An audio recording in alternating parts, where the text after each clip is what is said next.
The suns beat down mercilessly on the makeshift marketplace, their twin glares reflecting off the corrugated metal roofs of the stalls. Sweat trickled down Hank's back as he leaned against a tent post, feigning disinterest while keeping his eyes fixed on Merrick's booth. The trader was notorious for scamming off-worlders, but he was the only one in this forsaken outpost who might have the plasma converter Hank needed to fix his skimmer. Without that part, Hank was stranded on this dust bowl of a planet, and every day stuck here ate into his dwindling credits. The air smelled of spices, unwashed bodies, and the metallic tang of machinery. Overhead, the sky was a harsh, unforgiving blue, cloudless and empty save for the occasional cargo ship breaking atmosphere. 50 credits. Final offer, Merrick said, his smile revealing a row of yellowed teeth. The trader's hands, calloused and stained with engine grease, rested possessively on the plasma converter. Hank snorted. That piece isn't worth more than 20. Look at the corrosion on the intake valve. He pointed to the obvious damage, careful to keep his desperation hidden. I'd be doing you a favor taking it off your hands for 15. Merrick's eyes narrowed. You think I don't know what I've got? 45, and I'll throw in a diagnostics check. As they haggled, Hank became aware of a presence watching him. The hairs on the back of his neck stood up, an instinct honed from years of running tech in the outer rim. He risked a glance over his shoulder and froze. A tall figure stood motionless among the crowd, draped in a worn cloak that did little to disguise her imposing form. She was clearly a Beastwoman, one of the genetically engineered warriors created for the border conflicts. Her amber eyes caught the sunlight, reflecting it like a predator's, and they were fixed solely on him. A shiver ran down Hank's spine despite the heat. Turning back to Merrick, he tried to focus on the negotiation. 30 credits, no diagnostics. That's my final offer. Merrick scratched his stubbled chin, pretending to consider. Tell you what. But whatever deal the trader was about to propose was lost as a ripple of movement parted the crowd.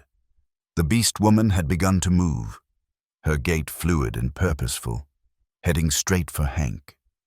The market-goers instinctively stepped aside, conversations dying as she passed. Hank tensed, ready to run, though he knew it would be futile. Beastwomen were engineered for speed and strength. He wouldn't make it 3 steps. Merrick's eyes widened as he tracked the approaching figure, and he subtly stepped back from his stall, putting distance between himself and whatever was about to happen. The Beastwoman stopped directly in front of Hank, close enough that he could see the faint scars crossing her face and neck. Testament to battles he couldn't imagine, her scent was unexpectedly clean, like ozone and pine, a stark contrast to the market's miasma. For a long moment, she simply stared at him, her expression unreadable.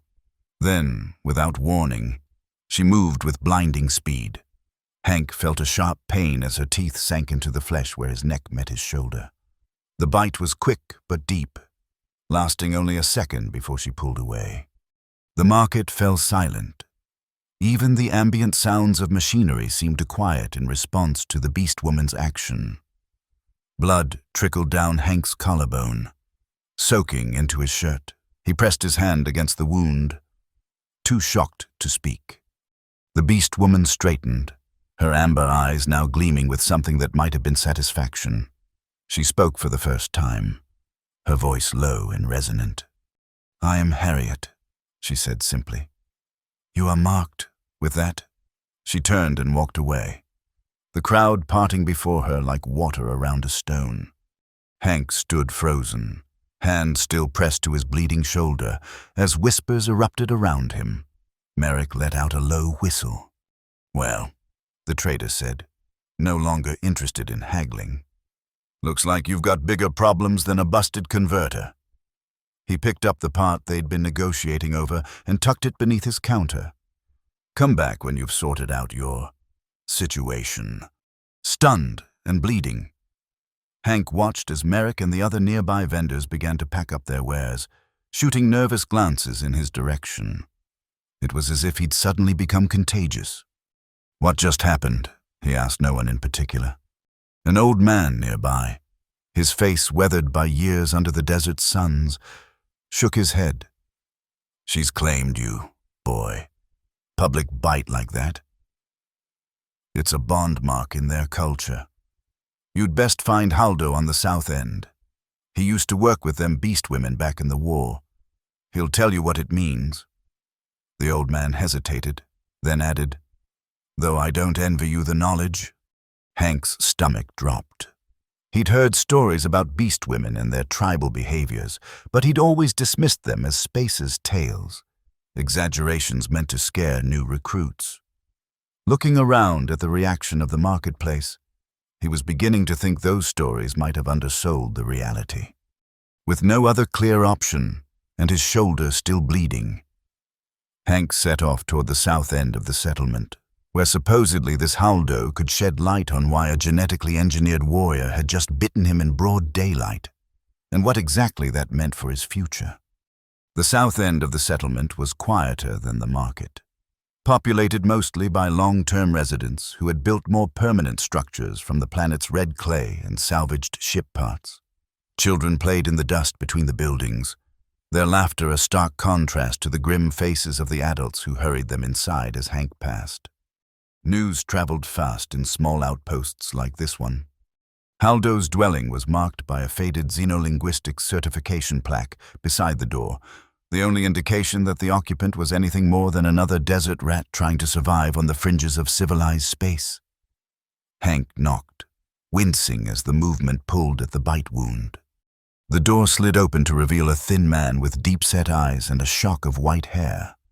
He wore the remnants of what had once been a military uniform, now faded and patched with local textiles. His gaze immediately went to Hank's bloodied shoulder. "Ah," he said, as if Hank's appearance explained everything.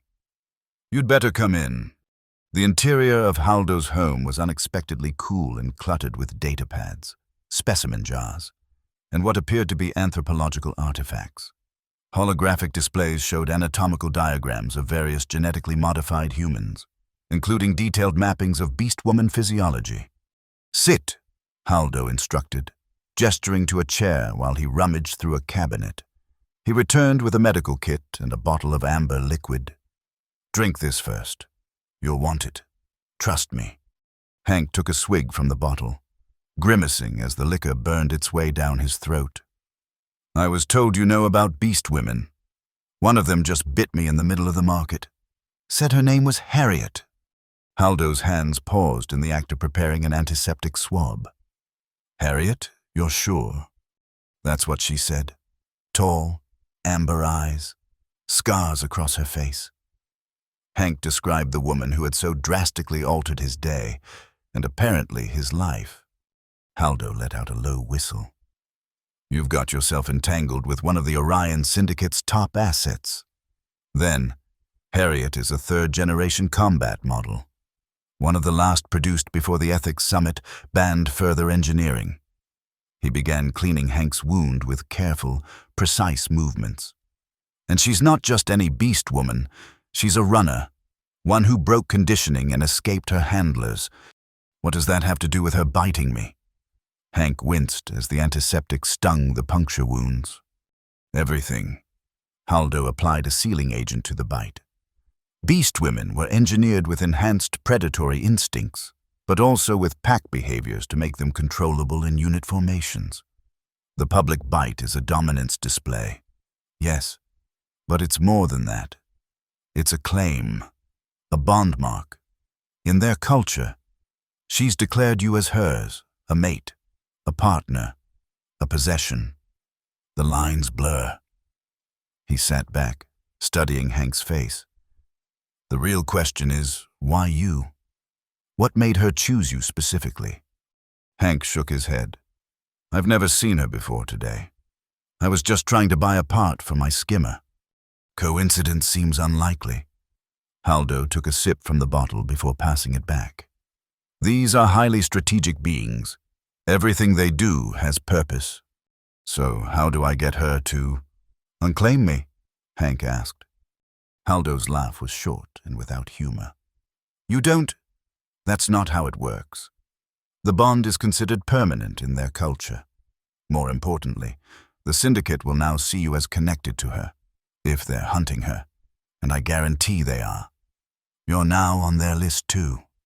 A cold weight settled in Hank's stomach that had nothing to do with the liquor. You're saying I'm a target now? Because some woman I've never met decided to bite me? Not just a target. Haldo's expression was grim. A tool. The syndicate will assume she chose you for a reason. They'll think you have something they want, or that you can lead them to Harriet. But I don't know anything about her. Doesn't matter. Perception is reality in this case. Haldo sealed the medical kit. My advice? Find her before they find you. Figure out why she mocked you, and then decide if you're going to run together or try to cut ties and hope the syndicate believes you. How am I supposed to find her? Hank stood, restless energy making it impossible to remain seated. She disappeared into the crowd. Haldo tapped his temple. She'll find you. That's the thing about the bond. It goes both ways. She's watching, waiting to see what you'll do now that you're marked. It's a test. A test of what? Worthiness, perhaps, or maybe just survival instinct. Haldo shrugged. I wasn't privy to all their psychological programming. I just studied the outcomes. Hank paced the small room, mind racing. His simple plan to fix his skimmer and get off this dust ball had turned into a life-or-death scenario involving a rogue Beastwoman and a powerful syndicate. So what do I do now? Go back to whatever hole you've been sleeping in. Pack your things. Be ready to move quickly. Haldo held up a finger as Hank opened his mouth to protest. And don't try to leave the planet without her. The mark means she can track you. And if you reject the bond by trying to flee, well, and let's just say beast women don't take rejection well. This is insane, Hank muttered, running a hand through his sweat-damp hair. I don't want any part of this. Too late. Haldo's tone was matter-of-fact. You're in it now. The only way out is through... With that ominous advice ringing in his ears, Hank left Haldo's dwelling and made his way back toward the dilapidated hostel where he'd been staying. The suns were beginning to set, casting long shadows across the settlement.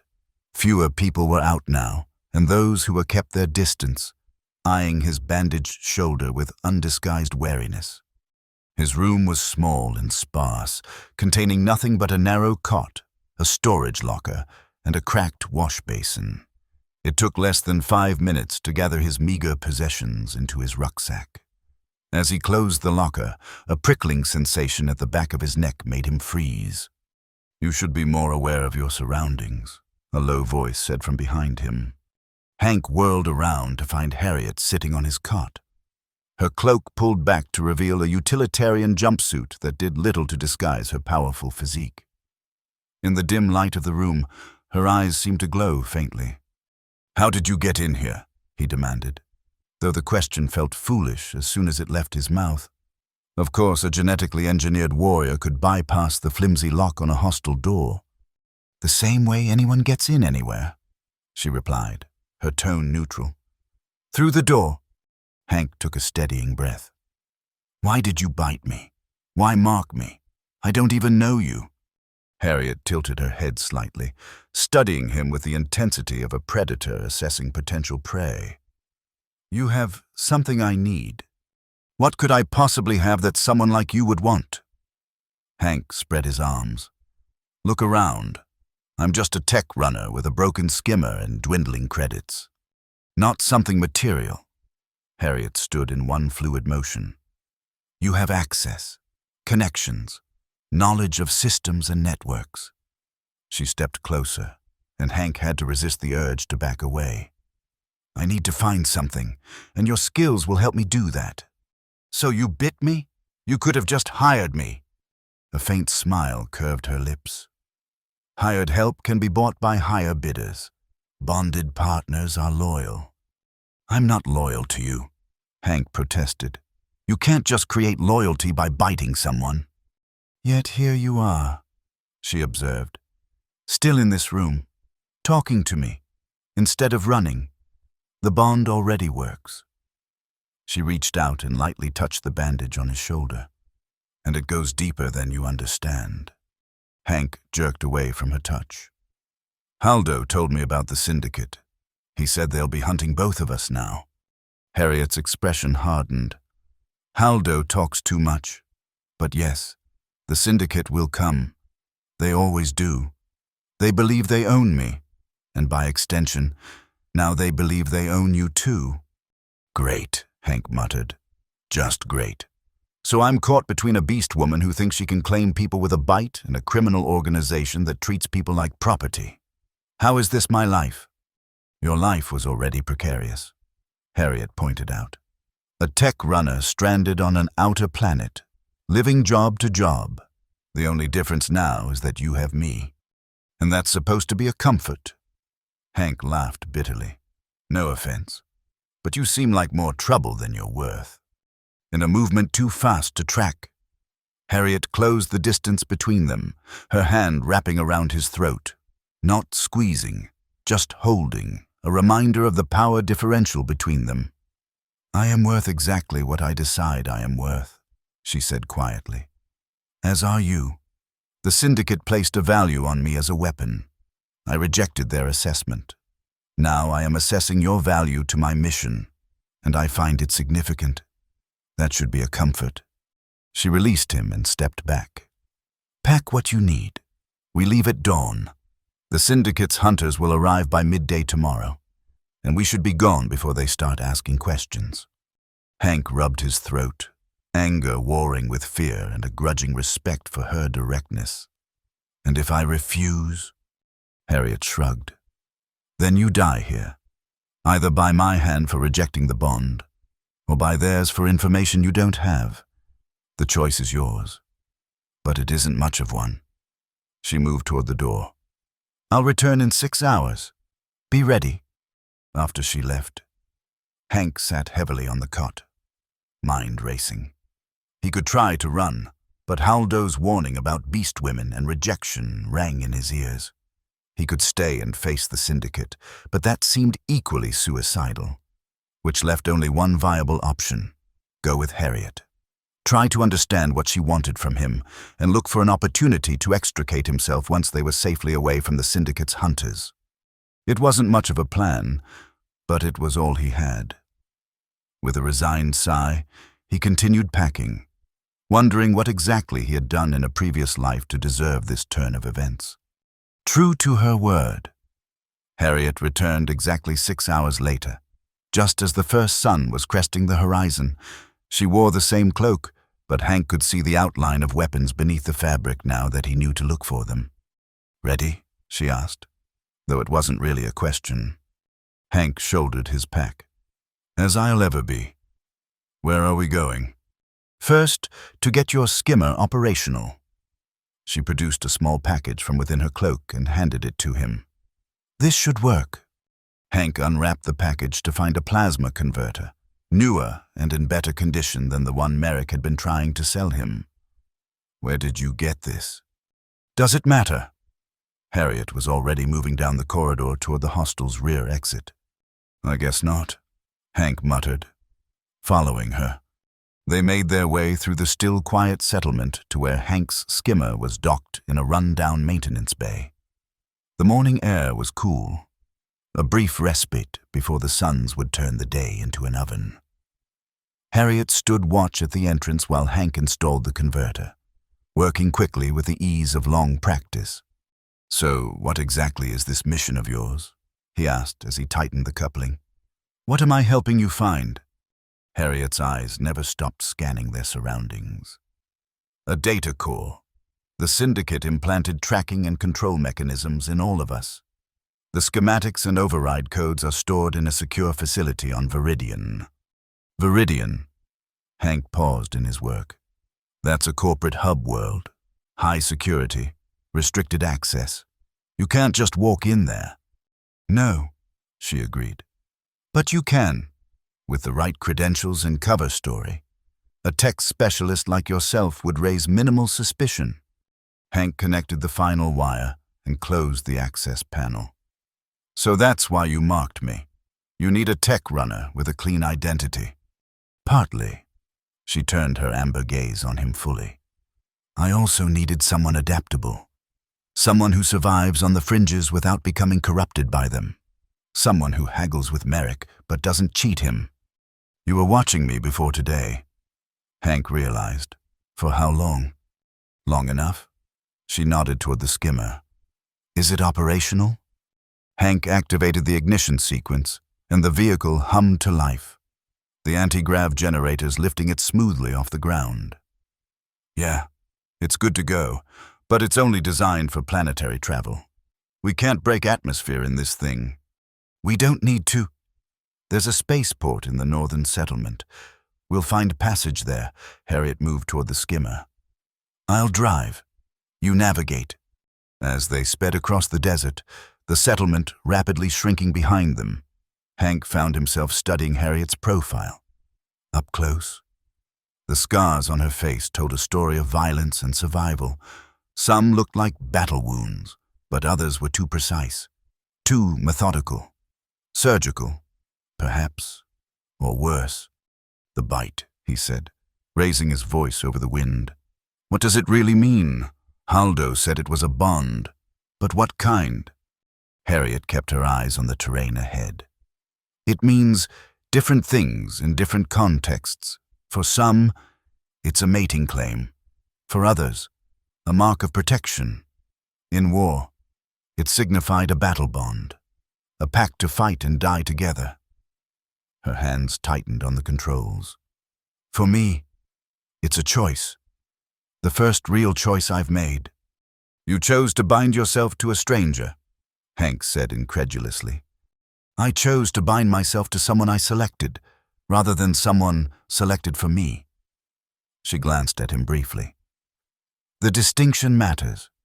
Before Hank could respond, the skimmer's proximity alert blared. Harriet swerved sharply, just as a blast of energy scorched the ground where they would have been. Hunters! She shouted, accelerating to maximum speed. They found us faster than I anticipated. Hank twisted in his seat to see two pursuit vehicles gaining on them, sleek and clearly built for speed. Each carried two figures, a driver and a shooter. Hold on, Harriet ordered, and then sent the skimmer into a series of evasive maneuvers that had Hank gripping the sides of his seat, his stomach lurching. Another energy blast came dangerously close, the heat of it singeing Hank's hair. They're gaining on us. Not for long. Harriet guided the skimmer toward a narrow canyon ahead. Take the controls. What?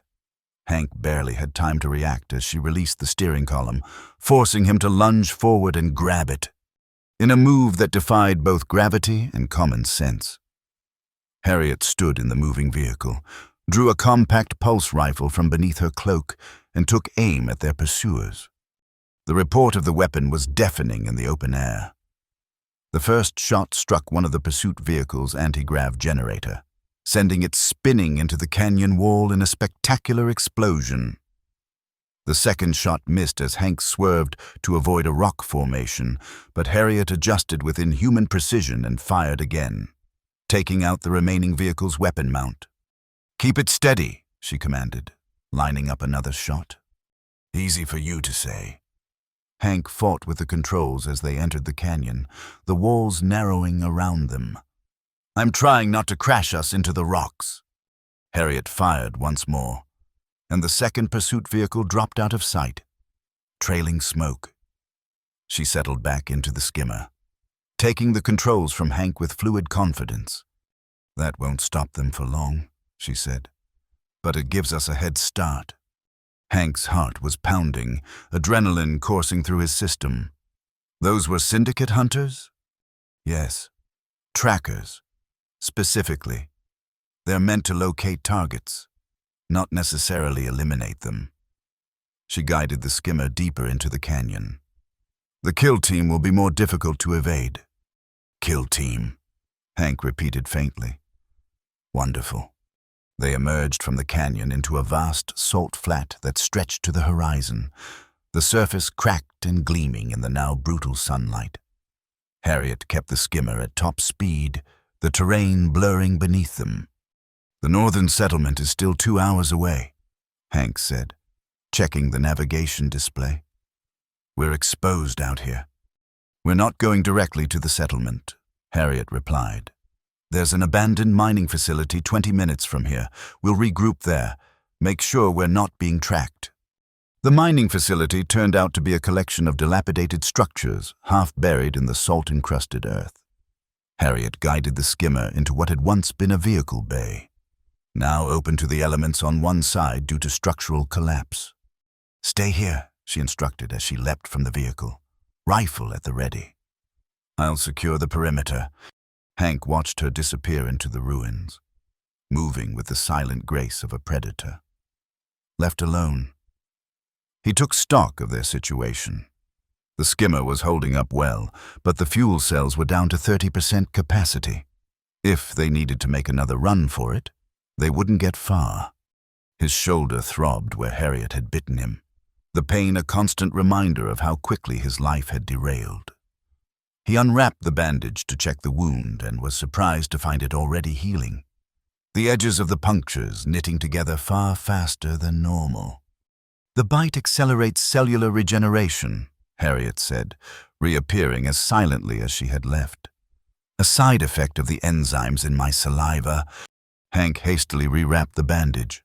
"That's disturbing, but useful." She knelt beside the skimmer, examining something on its undercarriage. "As I suspected, they tagged us with a tracker." She retrieved a small, blinking device no larger than her thumbnail and crushed it between her fingers. "Basic model. Effective range of about 5 kilometers. So they know we're here. They know the tracker is here."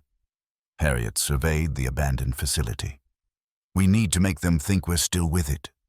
Working quickly, she rigged the tracker to the skimmer's power cell, programming the vehicle to continue on a preset course toward the northern settlement. Once she was satisfied with the setup, she activated the remote pilot function, and the skimmer hummed back to life, moving out of the vehicle bay and across the salt flats. "That should buy us some time," she said, watching the skimmer grow smaller in the distance. "But we need to move on foot now, less detectable." Hank groaned. "On foot, in this heat, across salt flats? We'll die of exposure before we reach the settlement." "We're not going to the settlement." Harriet pointed toward a ridge of hills barely visible on the horizon. "There's a concealed bunker in those hills.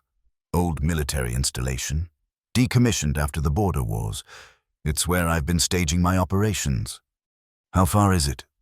"About 15 kilometers. Hank did a quick mental calculation. "That's at least a 5-hour walk in this heat, assuming we maintain a good pace. Then we should start now." Harriet handed him a water container from her pack. "Drink sparingly. We'll rest during the hottest part of the day and continue when the second sun sets." They set out across the salt flats, keeping to the shadows of rock formations when possible. The heat was oppressive, the air shimmering above the white ground. Hank's shirt was soon soaked with sweat, his throat parched despite careful rationing of water. Harriet moved ahead of him, her stride unwavering, showing no signs of fatigue or discomfort. Engineered resilience? Hank supposed. Another marker of her difference from baseline humans like himself. "Tell me about this data core," he said, partly to distract himself from the misery of their trek, partly because he needed to understand what he was getting into. "What exactly does it contain?" Harriet kept walking, her eyes scanning the horizon. "Complete schematics for all Beastwoman models, control protocols, override codes, the location of the tracking nodes implanted in our bodies." She touched her neck briefly. "Mine is here, at the base of the skull. It's dormant now. I damaged it during my escape, but it can be reactivated remotely if they have the right codes. And once you have these codes, I can permanently disable the tracker, remove it, eventually, when I find a surgeon willing to perform the procedure." She glanced back at him. "And I can free others like me.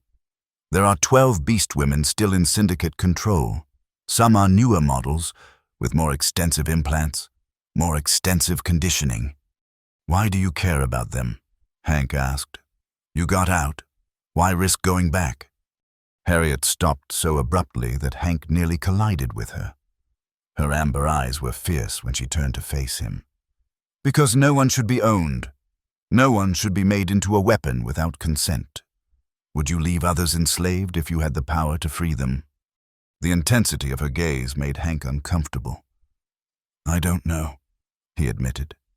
I've never had that kind of power. Never had to make that kind of choice. Now you do, she said simply, and resumed walking. They trudged on in silence until the heat became unbearable. Finding shelter beneath an overhanging rock formation, they rested during the most brutal hours of the day. Harriet sat with her back against the stone, eyes closed but not sleeping. Hank could tell by the tension in her posture that she remained alert. You should rest, she said without opening her eyes. We still have far to go. Hard to rest when you're being hunted by a criminal syndicate, Hank replied, but he stretched out on the relatively cool ground anyway.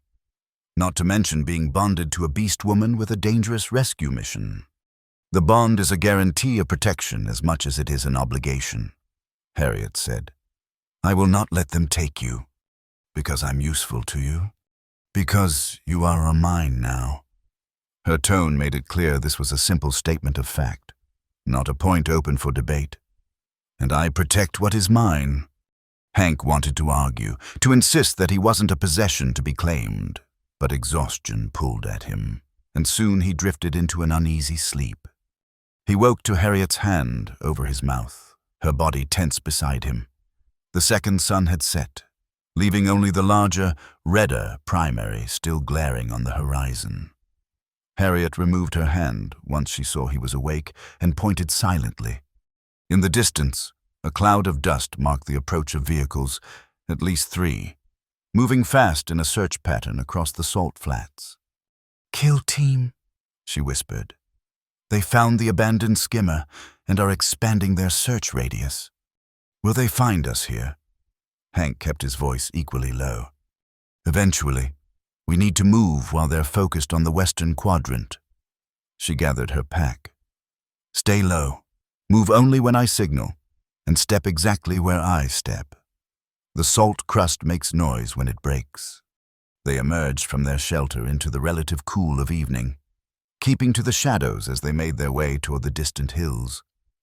Harriet set a brutal pace, and Hank struggled to keep up, his muscles protesting after the day's exertion. The vehicles in the distance crisscrossed the flats, searchlights sweeping across the white terrain.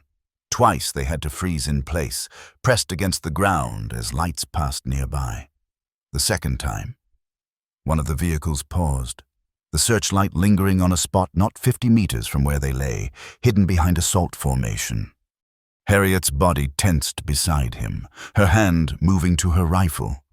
For a heart-stopping moment, Hank thought they'd been spotted, but then the vehicle moved on, continuing its search pattern to the west.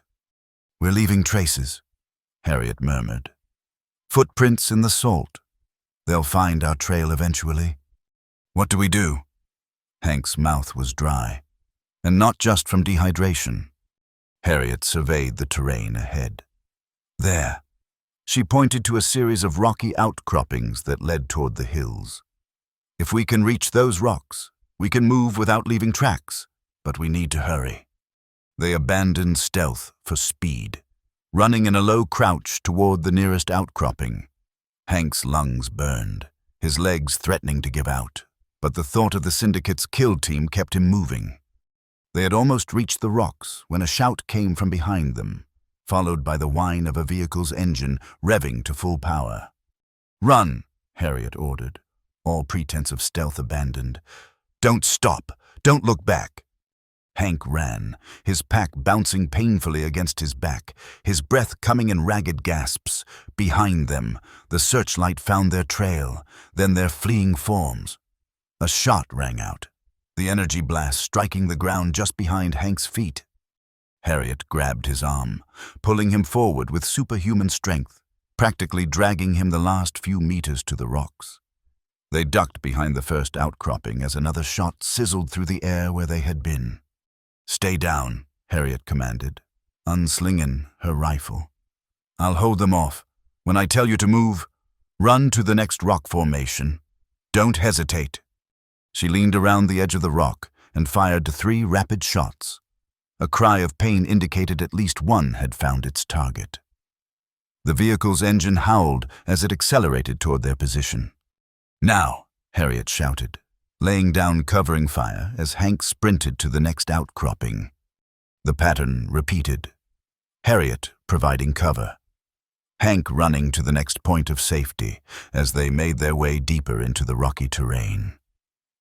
The vehicle couldn't follow them among the closely spaced formations, but 2 hunters dismounted and continued the pursuit on foot, their shots becoming more accurate as they closed the distance. "They're herding us," Harriet said grimly as they crouched behind a larger boulder, "trying to force us into a dead end or a killing zone." "How can you tell?" Hank was trying to catch his breath, his heart hammering against his ribs. "Because it's what I would do." She checked her weapon's charge. "We need to change the dynamic. Split up. Force them to divide their focus." "Split up?" Hank stared at her. "Are you insane? I wouldn't last 5 minutes on my own against these guys." "You don't need to fight them. Just draw one away." She pointed to a narrow cleft in the rocks. "That leads toward the hills. It's too small for me to navigate quickly, but you can make it through. One of them will follow you. I'll eliminate the other, then circle around to help you. And if the one following me catches up before you do," Harriet met his gaze steadily, "then you'll die. But if we stay together, we both die. At least this way, one of us has a chance to complete the mission." "The mission," Hank echoed. "Right. The data core. The other Beastwomen." He ran a hand over his face. "Damn it. Fine. What's the signal?" "When I start firing rapidly, run for the cleft. Don't hesitate. Don't look back." She touched his cheek briefly, an unexpectedly gentle gesture. "The bond will guide me to you. Trust that, if nothing else." Before Hank could respond, Harriet rolled out from behind their cover and unleashed a barrage of shots, moving laterally to draw the hunter's attention. Hank hesitated for a split second, then ran for the cleft, keeping his body low. A shout from one of the hunters told him he'd been spotted.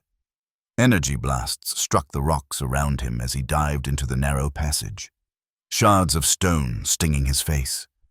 The cleft was tight, forcing him to turn sideways to squeeze through in some places.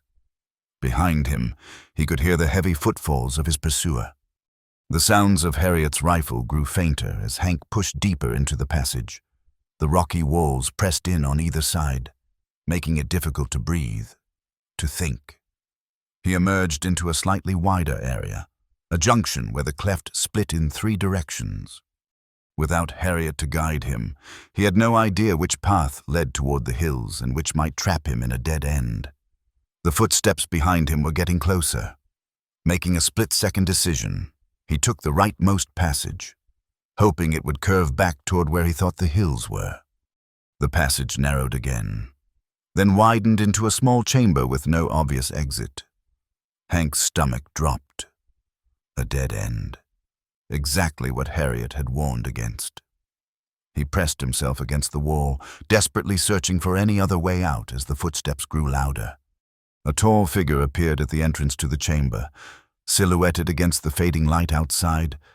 Not Harriet, broader, more heavily armored. The hunter raised his weapon, the targeting laser painting a red dot on Hank's chest. "End of the line. Runner," the hunter said, his voice distorted by his helmet's vocoder. "Where's the Beastwoman?" Hank's mind raced. As long as the hunter was talking, he wasn't shooting. "I don't know. She abandoned me once the shooting started." The hunter tilted his head. "Unlikely. She marked you. They don't abandon their bonded without good reason." He took a step closer. "No matter. She'll come for you. And when she does, we'll be waiting." He activated a communicator on his wrist. Target secured. Proceeding with... The hunter never finished his sentence. A shadow dropped from above, landing silently behind him. Harriet's arm wrapped around his neck, a blade flashing in the dim light. The hunter's communicator clattered to the ground, followed by his weapon, and then his body. "Are you injured?" Harriet asked, wiping her blade clean on the hunter's armor. Hank stared at the dead man, then at Harriet. No, I'm fine. How did you..." "I told you. The bond guides me to you." She retrieved the hunter's weapon and communicator. "The other one is also neutralized, but there will be more. The communicator was active long enough to transmit our general location." She gestured for him to follow. "This way. The bunker is close now." They emerged from the rocks to find themselves at the base of the hills. The larger sun had finally set, leaving only starlight to guide them. Harriet moved confidently in the darkness, leading Hank up a narrow trail that wound between the hills. "The entrance is concealed," she explained as they approached what appeared to be a solid rock face. "Scan shielded and reinforced. The Syndicate won't find it easily." She pressed her hand to an unmarked section of stone, and a seam appeared, widening into a doorway just large enough for them to pass through single file.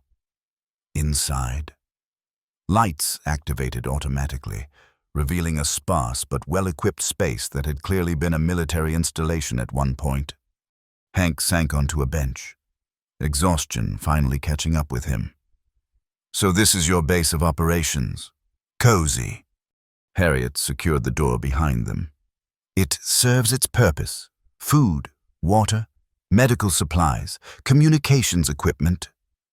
She crossed to a storage unit and removed ration packs and water containers. "Eat, rest. Tomorrow, we plan our approach to Viridian." Hank accepted the food and water gratefully. "You really think we can just walk into a corporate hub world after the Syndicate has marked us as targets?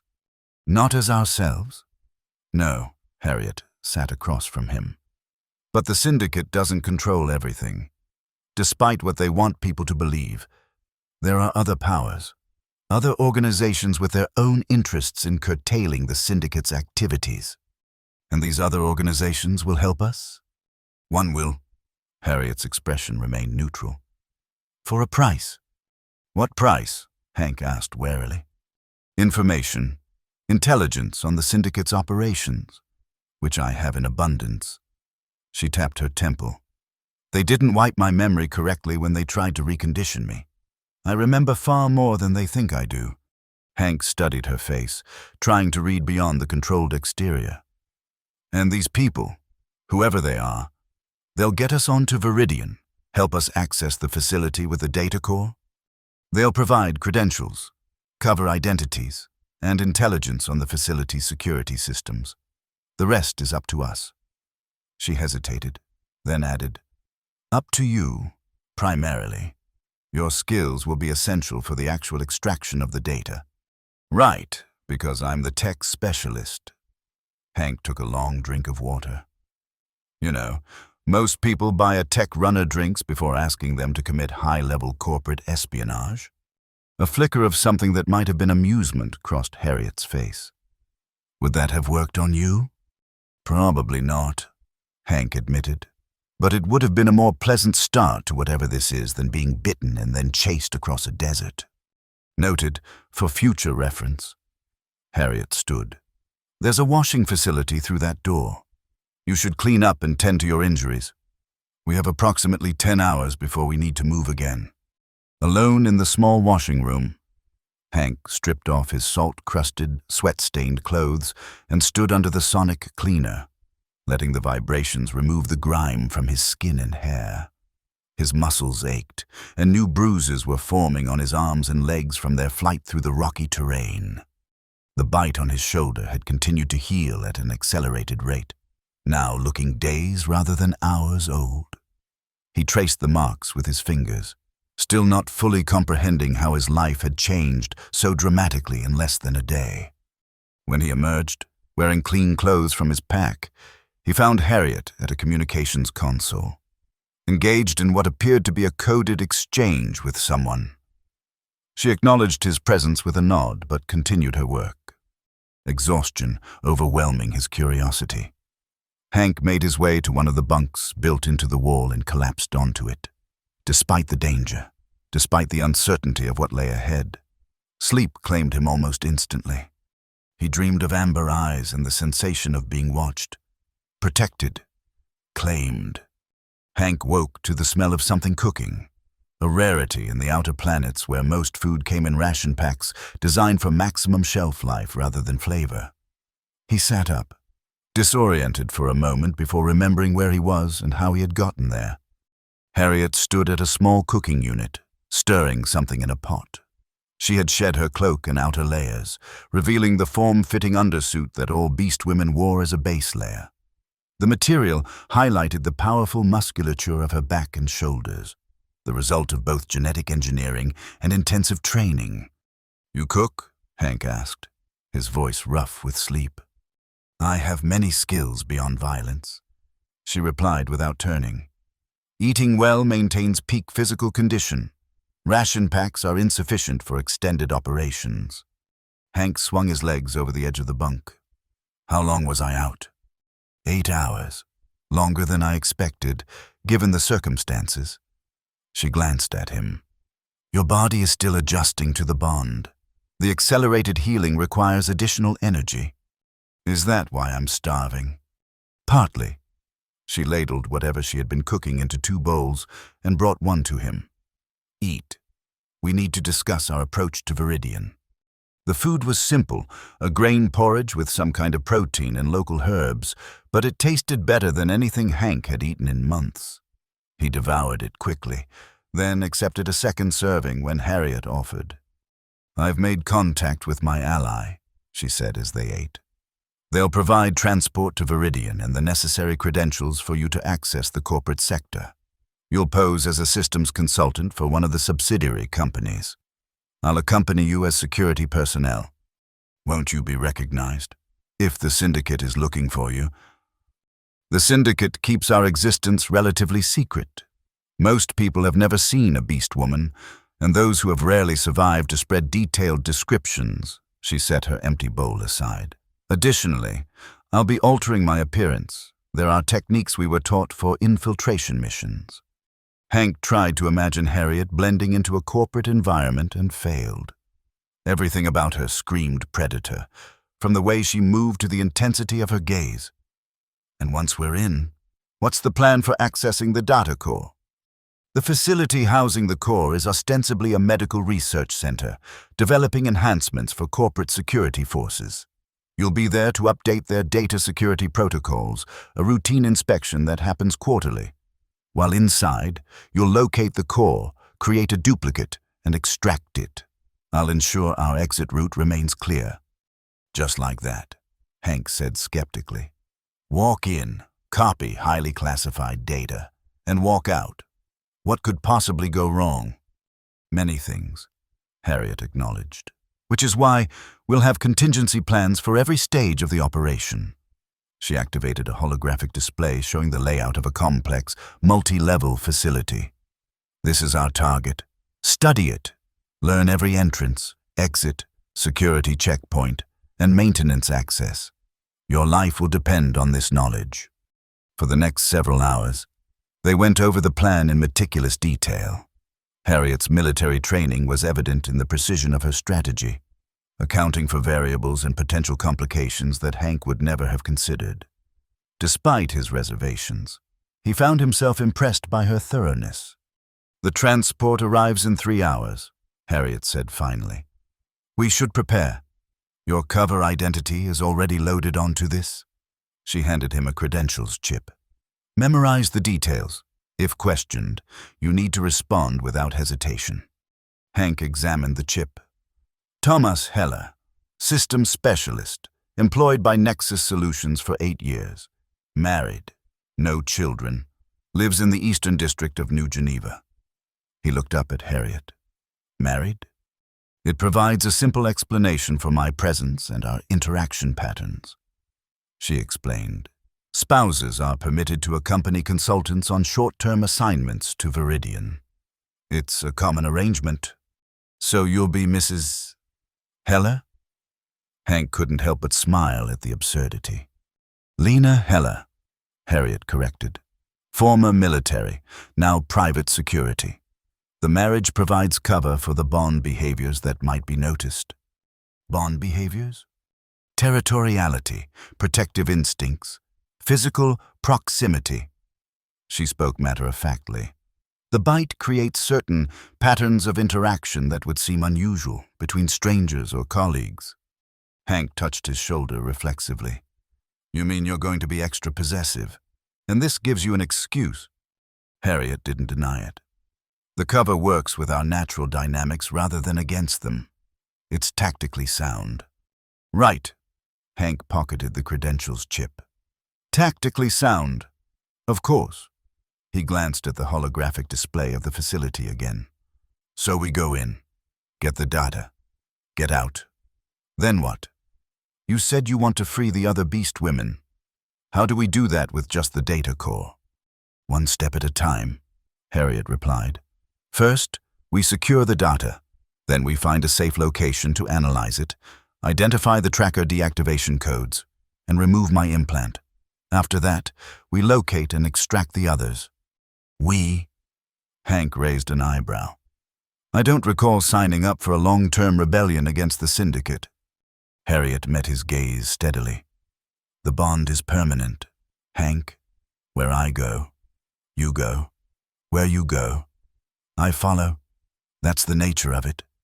That's not, Hank broke off, frustration building. You can't just decide my entire future based on a bite. I already have. Her tone was unapologetic. And deep down, you know this is where you belong. You've spent your life running tech on the fringes, never committing to a cause, never finding purpose. Now you have both. Because you decided for me. Because fate put you in that market at that moment. Harriet stepped closer, her amber eyes intent.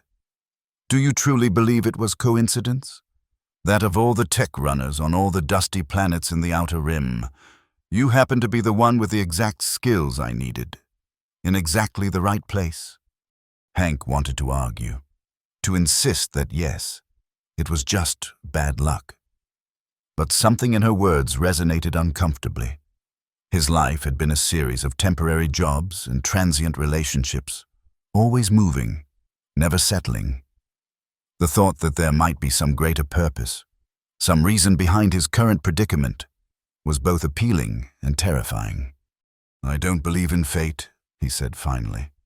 Then believe in practicality, Harriet replied.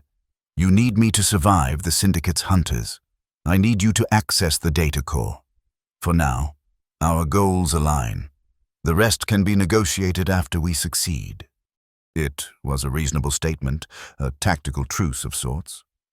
Hank nodded slowly. Fine, for now. We're partners in this. But when it's over, we revisit the whole permanent bond situation. Agreed. Harriet extended her hand, a surprisingly human gesture from someone who had initially marked him with a bite. Partners. Hank hesitated, then clasped her hand.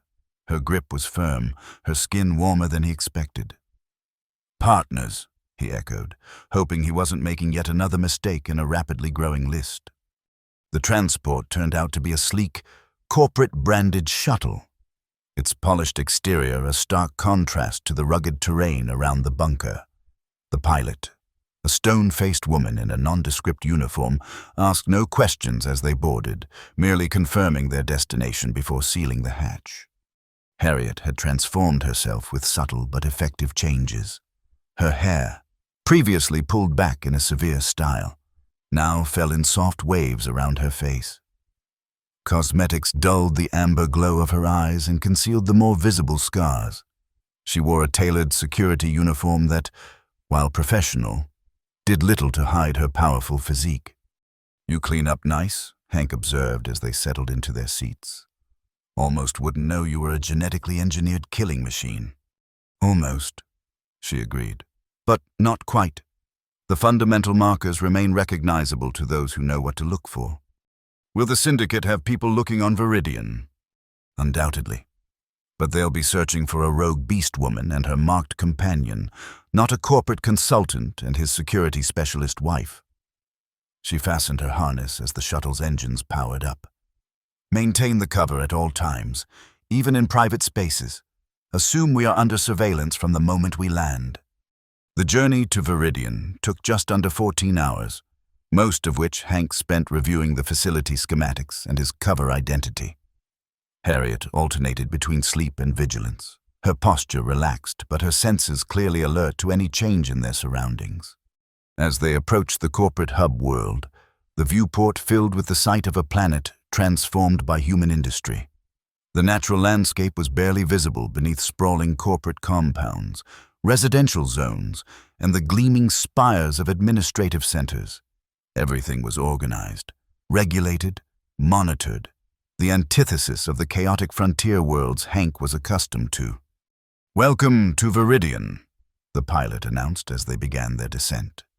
"Please have your credentials ready for processing upon landing."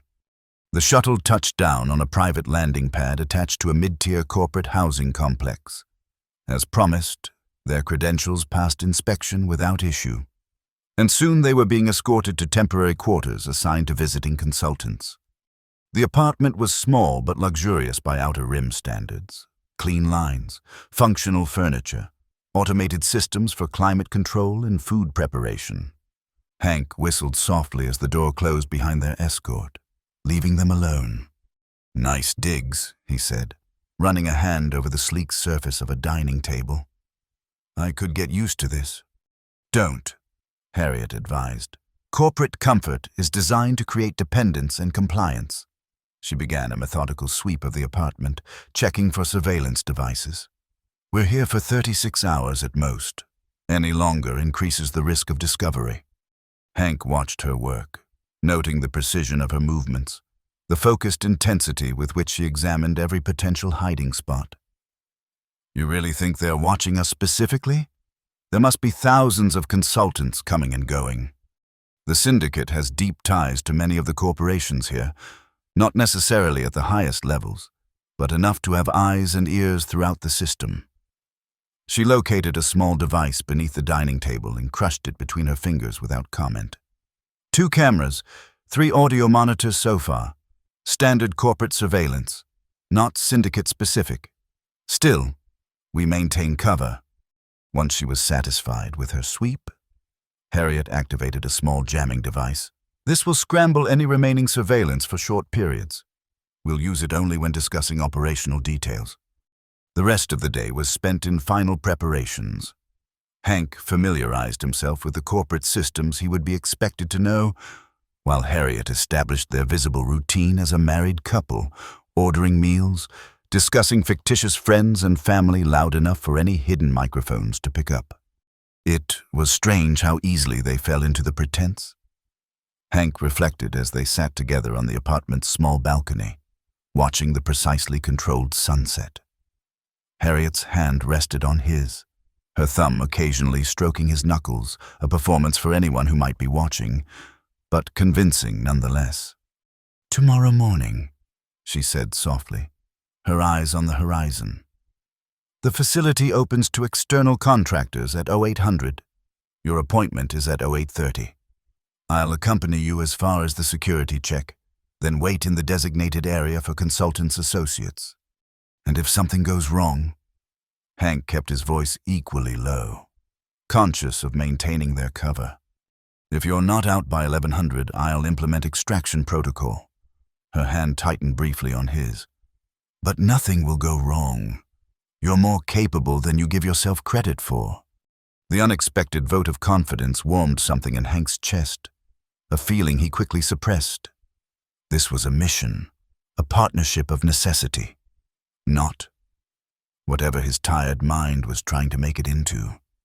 "I should sleep," he said, standing. "Big day tomorrow." Harriet nodded. "I'll take first watch." "Watch. We're in a corporate housing unit, not a war zone." She gave him a look that clearly said she saw little difference between the two. "Sleep," I'll wake you if there's a threat." Hank slept fitfully. His dreams a confused mixture of desert chases and corporate corridors that shifted and changed as he tried to navigate them.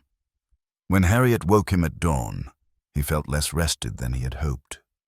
"Time to move," she said, already dressed in her security uniform. "The facility will be at minimum staffing for another hour. Easier to establish our presence during the shift change." They left the housing unit and made their way to a public transport hub. The early morning crowds were primarily lower-level corporate employees, their expressions uniformly resigned as they began another day of service to their respective companies. The medical research facility, officially designated as Viridian Bioenhancement Center, was a gleaming structure of glass and metal, its lower levels open and welcoming, its upper floors opaque and forbidding. Security was visible but not overwhelming at the main entrance, creating an illusion of accessibility that Hank knew was false. "Remember," Harriet murmured as they approached the security checkpoint, "you belong here. You've done this before. Confidence, not arrogance." Hank nodded, straightening his shoulders and adopting what he hoped was the slightly bored expression of a routine contractor. "I've got this. See you at 1100. The security scan was thorough but impersonal. Hank's credentials were verified, his identity confirmed with both biometric and documentation checks. The tools of his supposed trade, diagnostic equipment and data analysis devices, were examined and approved. And then, just like that, he was through, being escorted deeper into the facility by a junior staff member who barely looked old enough to have completed basic education. "You'll be working on the Level 3 systems today," the young man explained, leading Hank to a lift. "Standard quarterly audit and update. Dr. Reeve will meet you there to authorize access to the restricted servers." Hank made appropriately professional small talk as they ascended, noting the layout of the facility, comparing it to the schematics he had memorized. Level 3 was not where the data core was housed. That was on Level 7, according to Harriet's intelligence. But it was a start, a foothold inside the secure perimeter. Dr. Reeve turned out to be a harried-looking woman with prematurely gray hair and a distracted air. She barely glanced at Hank's credentials before authorizing his access to the Level 3 systems, clearly eager to return to her own work. "The standard protocols apply," she said, waving a hand at the terminal. "Run your diagnostics, update the security parameters, log any anomalies. You know the drill." "Of course, Doctor," Hank replied smoothly. "I'll try to stay out of your way." Left alone with the terminal, Hank began the expected audit process, establishing his presence in the system logs as a legitimate contractor. Simultaneously, he activated a subroutine hidden within his diagnostic tools, a subtle, elegant piece of code that began mapping pathways to the higher-level systems, looking for vulnerabilities or access points. The morning passed in a rhythm of actual work interspersed with careful probing of the facility's digital defenses. By 1000, Hank had identified a potential route to Level 7's systems, a maintenance override used by the facility's technical staff for emergency access. "Found something interesting?" a voice asked from behind him. Hank managed not to jump, switching screens smoothly to display a routine diagnostic result. "Just an outdated encryption protocol on one of the secondary systems," he replied, turning to face a man in a senior security uniform. "Nothing critical, but I've flagged it for update." The man, his nameplate identified him as Carden, head of security, studied Hank with clinical detachment. "Nexus Solutions, correct? You're new. We usually get Travers for our quarterly audit." "Travers is on extended leave," Hank said, recalling the background information Harriet had provided. "Family emergency. I'm covering his rotation until he returns." Carden nodded slowly. "I see. Well, don't let me interrupt your work. Though I would be interested in your assessment of our system vulnerabilities once you've completed your audit. Perhaps over lunch?" Warning bells rang in Hank's mind. This wasn't standard procedure, and the security chief's interest seemed too pointed to be casual. "I'd be happy to provide a preliminary report," he said, keeping his tone professional. "Though I should check with my supervisor about sharing detailed findings outside the official channels. Of course, protocol is important." Carden smiled thinly. "I'll have my assistant schedule something. Carry on, Mr. Heller." As the security chief walked away, Hank released a slow breath. The encounter had been brief but unsettling. Was it routine caution, or had something about his presence triggered suspicion? No time to dwell on it now. He had less than an hour remaining before his agreed rendezvous with Harriet, and he still needed to secure access to Level 7. Working quickly but carefully, Hank completed the legitimate audit while simultaneously exploiting the maintenance override he had discovered. The facility's systems were well designed but not impenetrable, particularly not to someone with his specialized knowledge of security architectures. At 10:45, he had what he needed: temporary access credentials that would allow him to reach Level 7 during his next scheduled visit, which he had just officially booked for the following morning to complete necessary security updates. He gathered his equipment, logged out of the terminal, and made his way back to the main level, nodding professionally to the staff he passed. His heart was pounding, but his exterior remained calm, collected, the demeanor of a man simply doing his job. Harriet was waiting in the designated area, her posture relaxed but her eyes constantly moving, assessing every person who entered or exited the facility. When she saw him, something in her expression shifted subtly. Relief, perhaps, though it was quickly masked. "Productive morning?" she asked as he approached, playing the role of interested spouse. "Very," Hank replied, taking her hand in a gesture that felt strangely natural. "Though I'll need to come back tomorrow to finish up." They maintained light conversation as they left the facility, discussing fabricated dinner plans and non-existent friends. Only when they were safely back in their apartment, with Harriet's jamming device activated, did they speak openly. "Carden," Harriet said, her expression hardening when Hank described the security chief's interest. "He's syndicate-affiliated, not high-level, but he reports to them. His attention is concerning." He didn't seem suspicious. "Exactly," Hank offered, "more professionally curious." Professional curiosity can be more dangerous than outright suspicion. Harriet paced the small living area. "We need to accelerate our timeline. If Carden is taking an interest, others may follow. The longer we're here, the greater the risk of exposure." "I've secured access credentials for tomorrow," Hank explained. "I can reach Level 7, locate the data core, and extract the information. But I'm scheduled for 0900. That's still nearly 24 hours away." Harriet considered this, her tactical mind visibly working through options and contingencies. "We go tonight," she decided. "The credentials will still work. Security will be at minimum staffing between 200 and 400. Fewer eyes, fewer questions.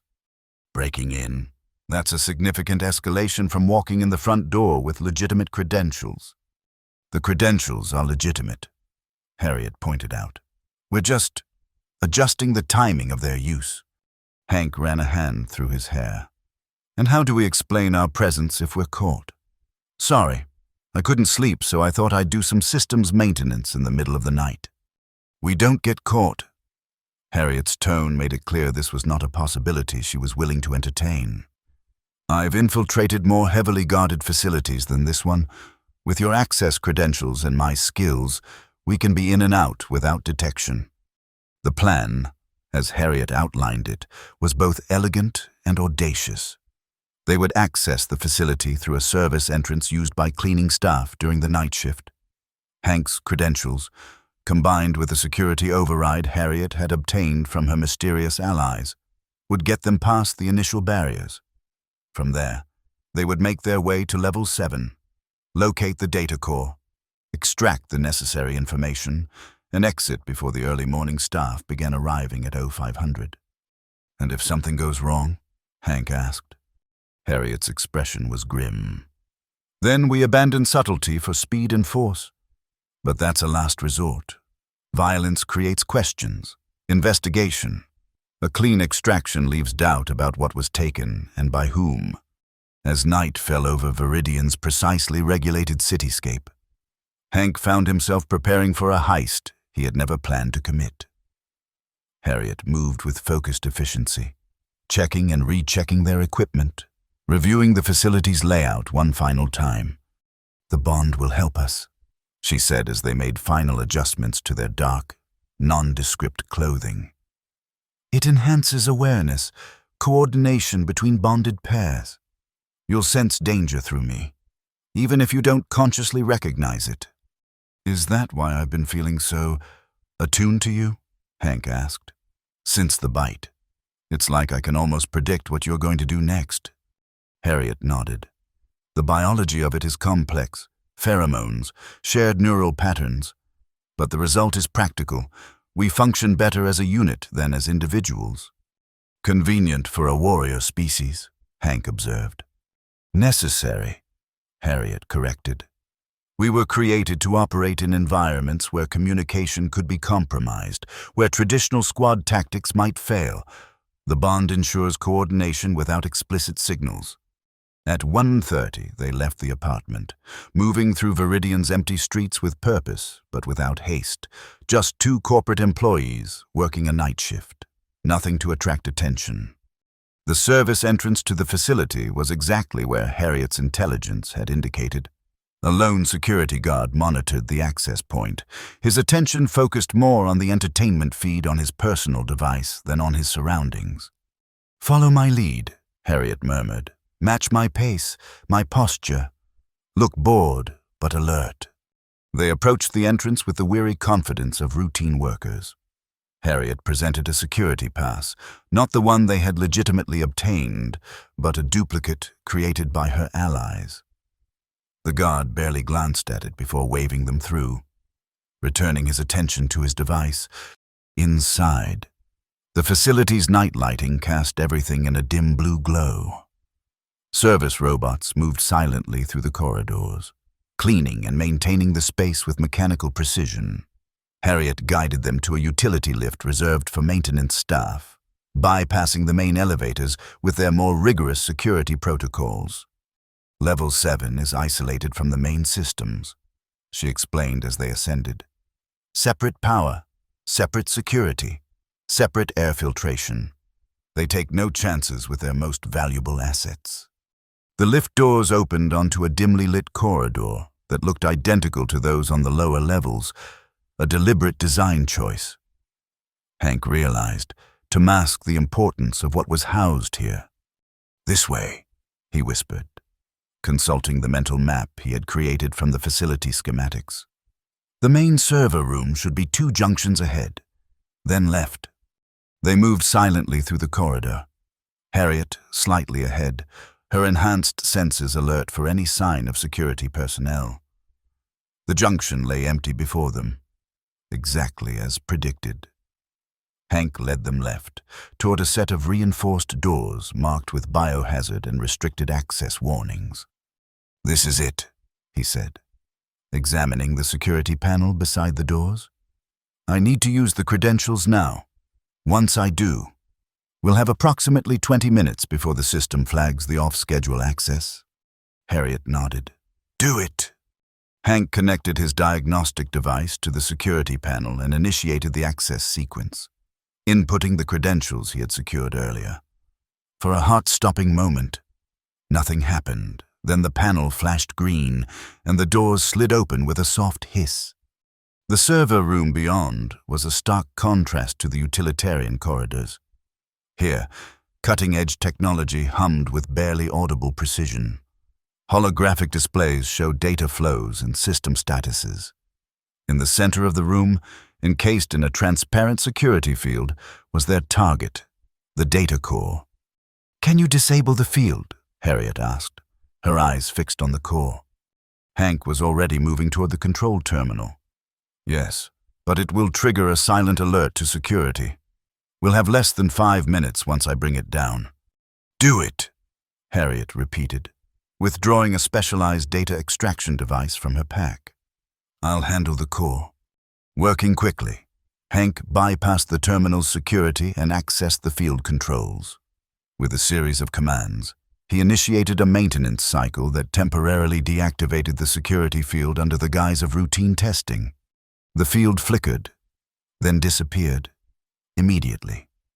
Harriet moved to the core, attaching her device to the primary access port. "Cover me," she instructed. "This will take 3 minutes, 20 seconds precisely." Hank positioned himself near the entrance, monitoring both the corridor outside and the security systems within the room. His heart hammered in his chest, adrenaline sharpening his senses. Through the strange connection of the bond, he could feel Harriet's focused calm, her absolute certainty in their mission. 2 minutes passed. 3. Harriet's device beeped softly, indicating successful data extraction.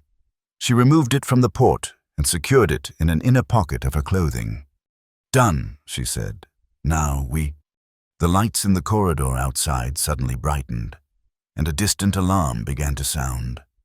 "That's not for us," Hank said, checking the security feeds. "Something else has triggered a facility-wide alert." Harriet moved to his side, scanning the feeds. "Perimeter breach on the north side, unrelated to our position, but it complicates our exit strategy." She considered for a moment. "We use the distraction. Security will be focused on the breach. We move quickly, directly to the service exit." They reactivated the security field around the core and erased all evidence of their presence from the terminal logs. As they prepared to leave, Hank noticed a secondary data storage unit connected to the core, one not mentioned in any of the schematics they had studied. "Wait," he said, moving toward it. "This might contain additional information. Backup codes, perhaps, or more detailed schematics." "We don't have time," Harriet warned, but Hank was already connecting his device to the storage unit. 30 seconds, he promised. "This could be important." The data transfer was rapid but not instantaneous. As the progress indicator crawled toward completion, footsteps echoed in the corridor outside, hurried and purposeful. "Security patrol," Harriet hissed, positioning herself between Hank and the door. "Abort the transfer. We need to move now." 10 more seconds, Hank insisted, eyes fixed on the progress indicator. "Almost there." The footsteps grew louder. Harriet drew a slim, non-lethal stunner from beneath her clothing, her body tensing for confrontation. 5 seconds, then I'm pulling you away whether it's complete or not." The indicator hit 100% just as the footsteps reached the door. Hank disconnected his device and pocketed it, turning to follow Harriet toward a maintenance access panel she had already opened in the far wall. They slipped through moments before the doors to the server room slid open.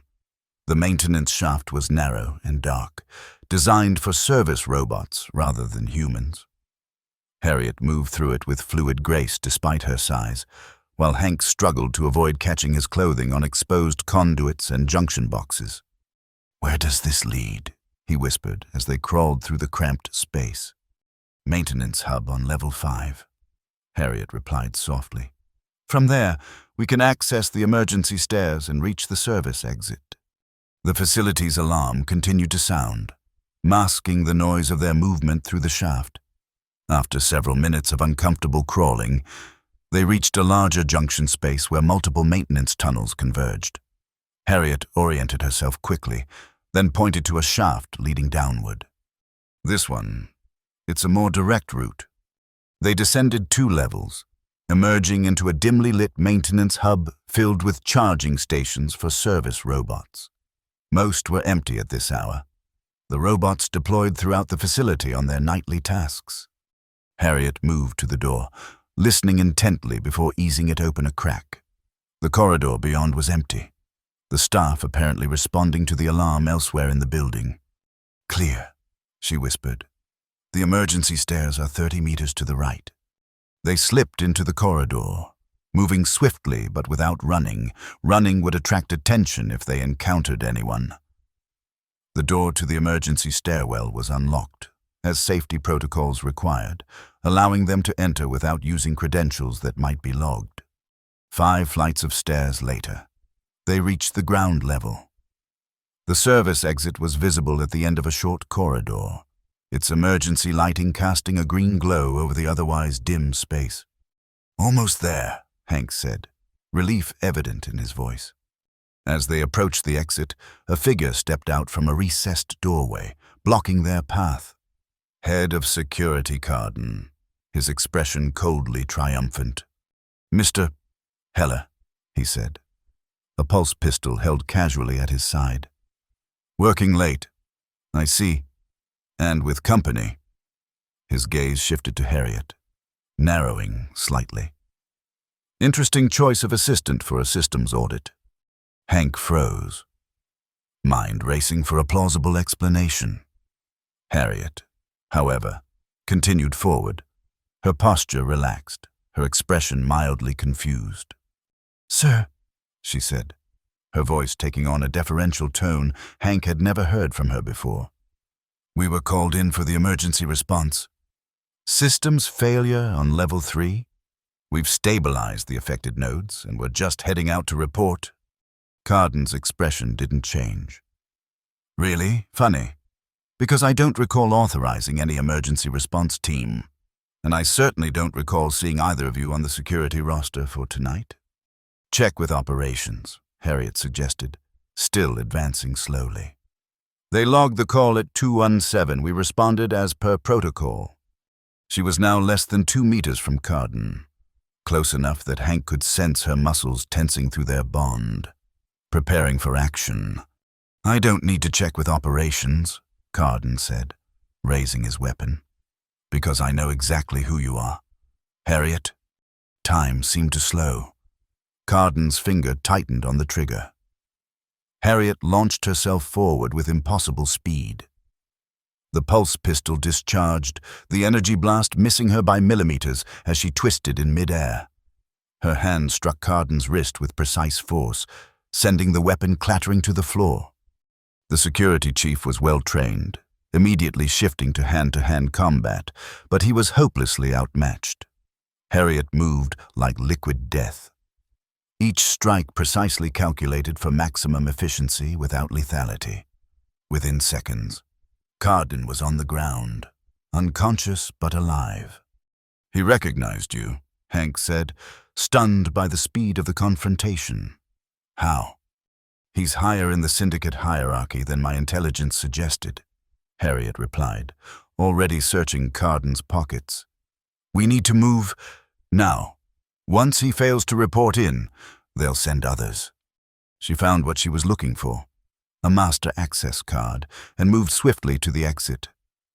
The card bypassed the emergency protocols that would have triggered additional alarms, allowing them to slip out into the night without further incident. Rather than returning to their corporate housing, Harriet led them to a different sector of the city, where the gleaming facades gave way to more modest structures. Here, the corporate presence was less overwhelming, the surveillance less pervasive. "Safe house," she explained as they entered an unassuming residential building. "Established by my allies for situations exactly like this one." The apartment was Spartan but functional, with secure communications equipment and basic supplies.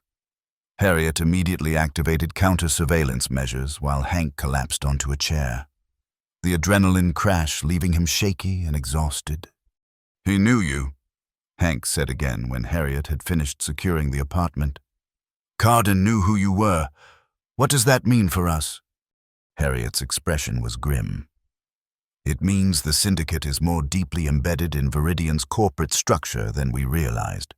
It means they were already looking for us, specifically.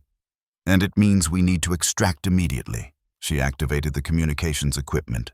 "I'm contacting our transport. We leave within the hour." "To where?" Hank asked, suddenly realizing he had no idea what the next phase of Harriet's plan entailed. "A research facility on Axion Prime," she replied. inputting codes into the communication system. Independent territory, minimal syndicate presence. My allies have scientists there who can analyze the data core information and safely remove my tracker. The extraction was tense but ultimately anticlimactic. Their transport, a different shuttle than the one that had brought them to Viridian, arrived at a discreet landing pad in the less regulated district. The pilot asked no questions, simply verifying their identities before initiating the launch sequence. As Viridian shrank behind them, Hank finally allowed himself to relax marginally. He examined the data device containing the information he had extracted from the secondary storage unit. "Any idea what this contains?" he asked Harriet, who was monitoring the ship's sensors for signs of pursuit. "No," she admitted. "It wasn't in any of the intelligence I gathered, but if it was connected to the primary data core, it must contain related information, possibly earlier versions of the control protocols or research notes from the development process." Hank connected the device to a secure terminal, running preliminary analysis on the encrypted data. "It's heavily protected, multiple layers of security, quantum-locked encryption. This will take specialized equipment to crack. The scientists on Axion Prime will have what we need," Harriet said confidently. "They've been working on countermeasures to syndicate technology for years." The journey to Axion Prime took 3 days, during which they remained in hyperspace, undetectable by conventional tracking methods. Hank spent the time analyzing what little data he could access without breaking the encryption, while Harriet maintained a vigilant watch and planned their next moves. The bond between them had grown stronger since their escape from Viridian, manifesting in subtle ways, shared instincts, anticipated movements, a wordless communication that required no conscious effort. Hank found himself increasingly comfortable with Harriet's presence, her silence, her intensity. What had initially felt like an invasion now seemed natural, even reassuring. Axion Prime was a stark contrast to Viridian's corporate sterility. A frontier world that had declared independence during the border conflicts, it had developed into a haven for scientists, engineers, and others who preferred to work outside corporate or governmental constraints. The landscape was rugged, dominated by dense forests and steep mountains, with settlements nestled in protected valleys. Their shuttle landed at a small research compound situated in one such valley, its buildings designed to blend with the natural environment rather than dominate it. They were met by a woman whose bearing and focused gaze immediately identified her as another Beastwoman, though her appearance had been altered to appear more baseline human. "Harriet," she greeted with a nod. "It's been too long." "Sarah," Harriet replied, something like warmth entering her voice. "Thank you for arranging this." Sarah's eyes shifted to Hank, noting the partially healed bite mark visible at his collar. "You're bonded? Interesting choice." "Necessary choice," Harriet corrected. "And fortunate. He performed well on Viridian." Hank felt oddly pleased by the assessment, then immediately chastised himself for seeking approval from someone who had essentially kidnapped him via bite. "I'm standing right here," he pointed out, "and I'd appreciate being talked to rather than about." Sarah's lips quirked in what might have been amusement. "Direct. I can see why she chose you." She extended a hand. "Welcome to Axion Prime. Hank, I'm Sarah, formerly of the Orion Syndicate's 4th-generation program, now coordinator of this research facility." Hank shook her hand, noting the controlled strength in her grip. "Nice to meet you. I assume you're part of these allies Harriet's been referencing?" "I am," Sarah confirmed, "along with others who share our goal of dismantling the Syndicate's Beastwoman program entirely." She gestured toward the main building. "Come, the scientists are eager to examine what you've recovered." The research facility was a curious blend of cutting-edge technology and rustic design. Natural materials, wood, stone, plant fibers formed the structure, while advanced equipment hummed and glowed within. Scientists of various species worked at terminals or in laboratory spaces. many looking up with interest as Sarah led them through the complex. "How many of you are there?" Hank asked quietly. "Beast women who've escaped." 7, currently residing on Axion Prime. Sarah replied. 3 others are in deep cover within corporate systems, gathering intelligence, and an unknown number remain entirely off the grid, having chosen complete isolation over continued involvement in the struggle. "And how many still with the Syndicate?" 12 that we know of," Harriet answered. 4 4th generation and 8 3rd generation, like myself. The 4th gen models have more extensive implants, more thorough conditioning. They will be harder to extract and deprogram. They reached a secure laboratory where 2 scientists, a tall, willowy humanoid with iridescent skin and a stocky, fur-covered being with multiple arms, waited expectantly. "Dr. Lan, Dr. Vores," Sarah introduced, "are leading experts on Syndicate technology and Beastwoman physiology." Harriet produced the data extraction device containing the core information, while Hank handed over his device with the secondary data. The scientists accepted them reverently, immediately connecting them to specialized equipment for analysis. "This will take time," Dr. Lan said, their voice melodious despite the serious tone. "The encryption is complex, and we must be careful not to trigger any security protocols embedded in the data itself." "How long?" Harriet asked. "For preliminary results, perhaps 12 hours. Dr. Vores replied, multiple hands moving across different control interfaces simultaneously. "For complete decryption and analysis, 3 to 4 days, Harriet nodded, accepting the timeline. "Then we wait. But be aware, our actions on Viridian may have accelerated the Syndicate's timetable. If they suspect what we've taken, they could move to relocate or further secure the remaining Beast women. All the more reason for thoroughness now," Sarah said. "We get one chance at this. We need to do it right." She turned to Hank.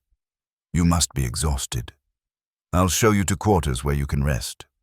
The room they were given was simple but comfortable, with large windows overlooking the forested valley. Hank stood at the window for a long moment, watching the wind move through the trees.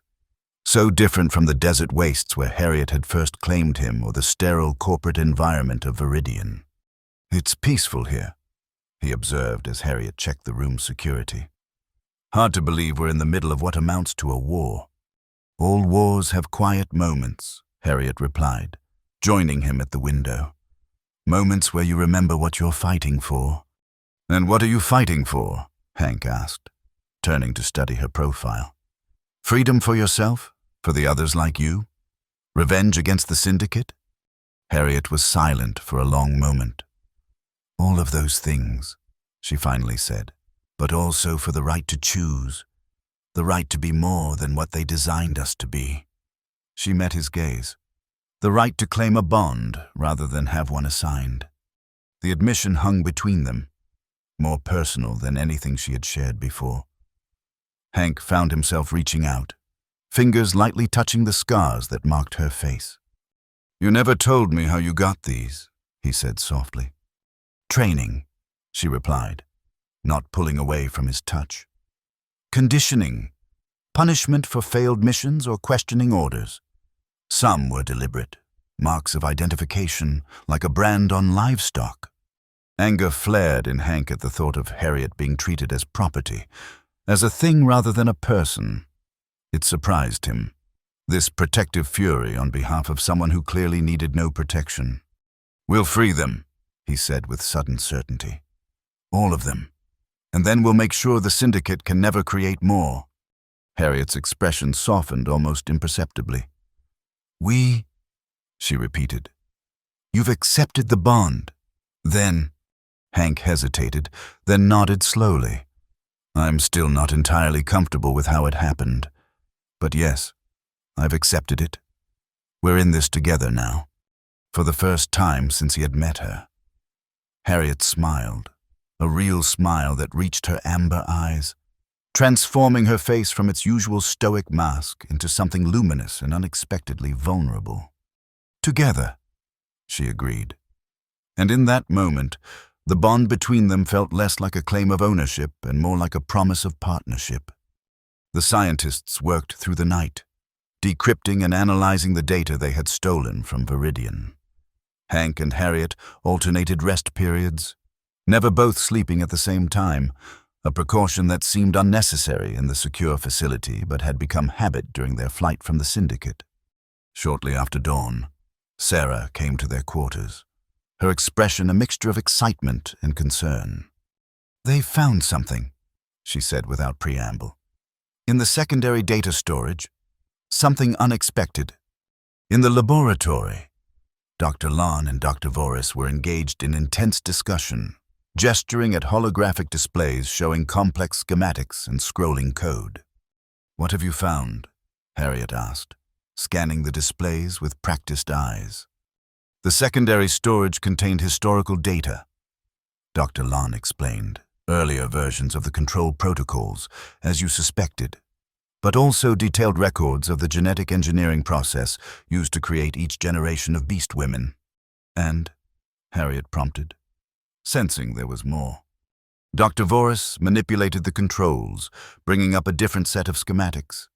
"The tracking implants in third-generation models like yourself, they're not just for location monitoring. They're control nodes connected directly to your brainstem and limbic system."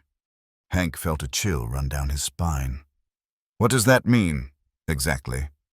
"It means," Sarah said grimly, "that with the right codes, the Syndicate can override a Beast Woman's free will entirely, turn her back into a weapon under their control, regardless of her own desires or intentions." Harriet's face had gone completely still, a stillness Hank now recognized as her response to extreme emotion. "They can control us remotely?" "Not all of you," Dr. Lon clarified. "The system requires specific activation codes unique to each individual, and there are range limitations, approximately 50 kilometers in optimal conditions. But yes, with the right codes, they could effectively hijack your neural pathways." "Have they used this before?" Harriet's voice was dangerously quiet. "According to the records, the system has been deployed twice," Dr. Voris said, reading from the data. "Both times to recapture escaped third-generation models. Both successfully." The implications hung heavy in the air.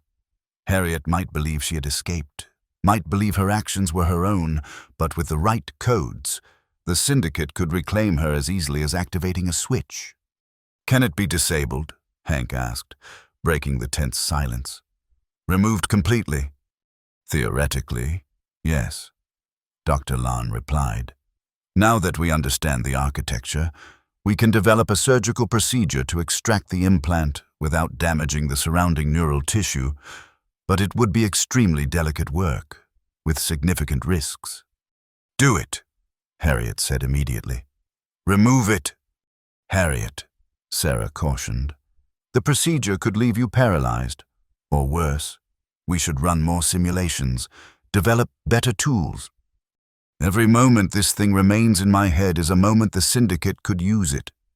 Harriet cut her off. "I won't live as a potential puppet. Remove it, whatever the risk."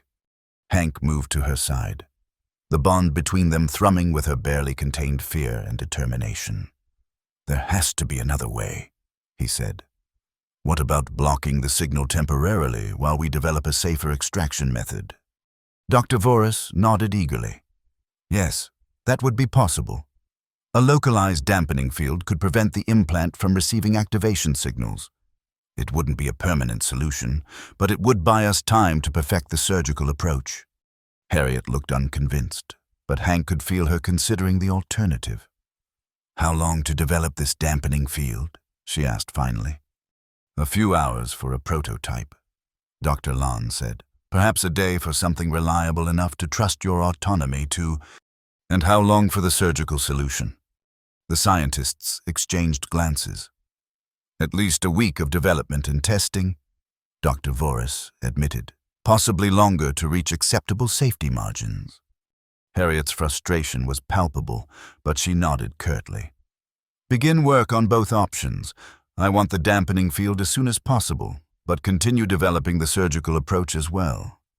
As the scientists hurried to comply, Sarah led Harriet and Hank to a quieter area of the facility, a small garden courtyard open to the sky but shielded from outside observation.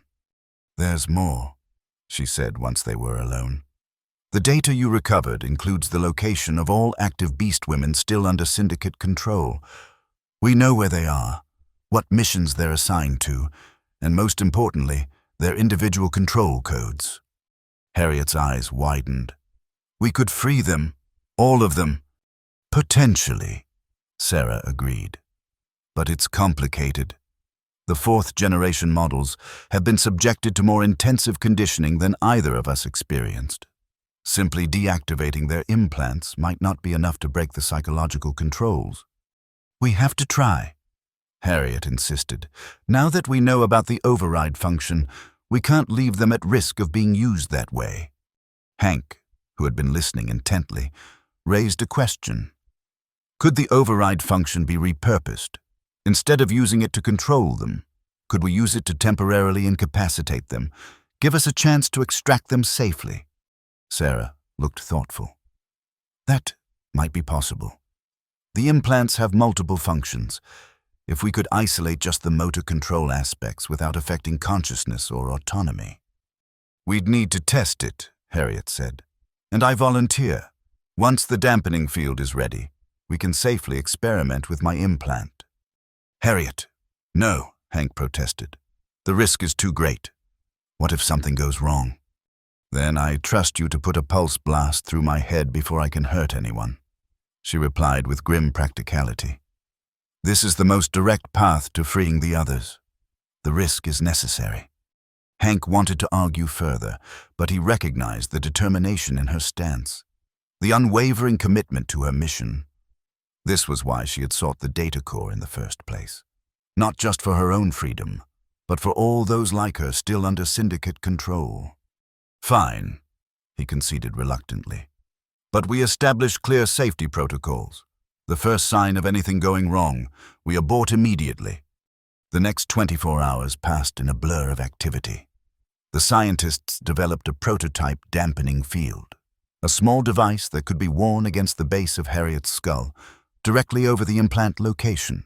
Once they were confident in its effectiveness, they began carefully probing the implant's functions, using the control codes they had extracted from the data core.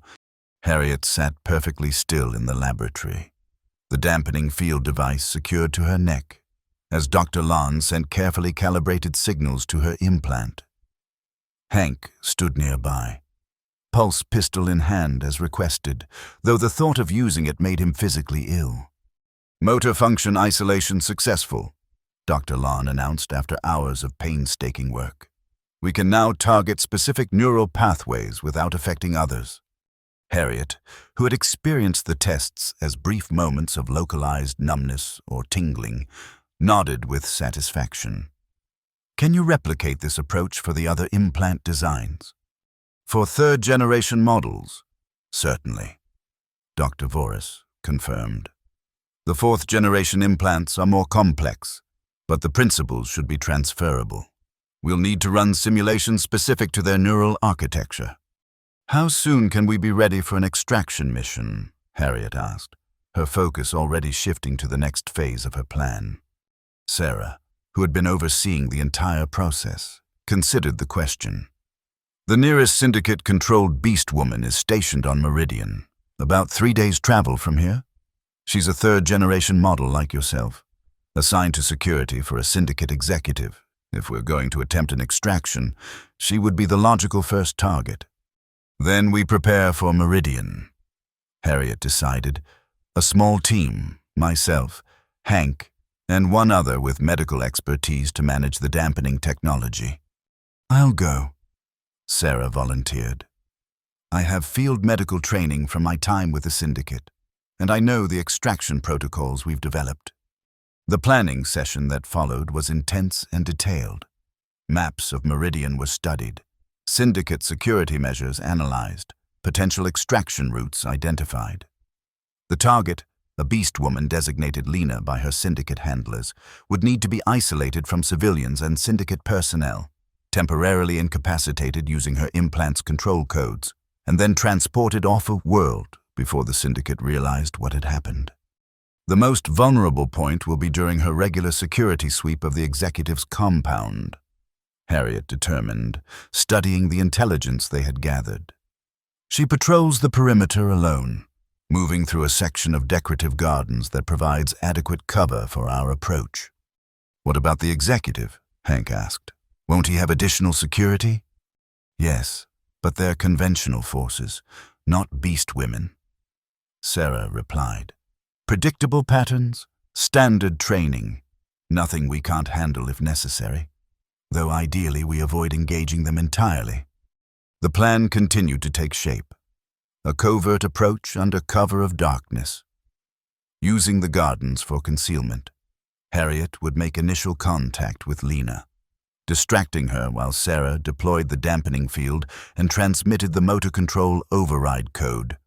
Once Lena was incapacitated, they would transport her to a waiting shuttle hidden in a nearby nature preserve. If all went well, they would be off-planet before the syndicate even realized their asset was missing. And if Lena resists? Hank asked. If she doesn't want to be rescued? It was a question that had been nagging at him since the plan began to form. Not every beast woman might share Harriet's desire for freedom. Some might have adapted to their role, might even believe in the syndicate's goals. The conditioning runs deep, Harriet acknowledged. But beneath it is a person who was never given a choice. We give her that choice, once she's free of the implant's influence. If she ultimately chooses to return to the syndicate, that will be her decision. But it will be a real choice, not one made under neurological control. Preparations continued with military precision. Equipment was checked and rechecked. The dampening field technology was refined and tested repeatedly. Escape routes were planned, contingencies established. Through it all, Hank found himself increasingly integrated into the team, his technical expertise and adaptability proving valuable in ways he hadn't anticipated. On the eve of their departure for Meridian, Hank found Harriet alone in the facility's observation dome, staring up at the stars visible through the transparent ceiling. The bond between them had grown stronger during their time on Axion Prime, allowing him to sense her mixed emotions, determination tinged with anxiety, hope shadowed by doubt. Second thoughts? He asked, moving to stand beside her. No, she replied without hesitation. Just awareness of what's at stake. If we fail, if the syndicate captures us, they won't just kill us. They'll use what we know to enhance their control over the others, make escape even more impossible. We won't fail, Hank said with more confidence than he truly felt. The plan's solid, the team is capable, and we have something they don't expect.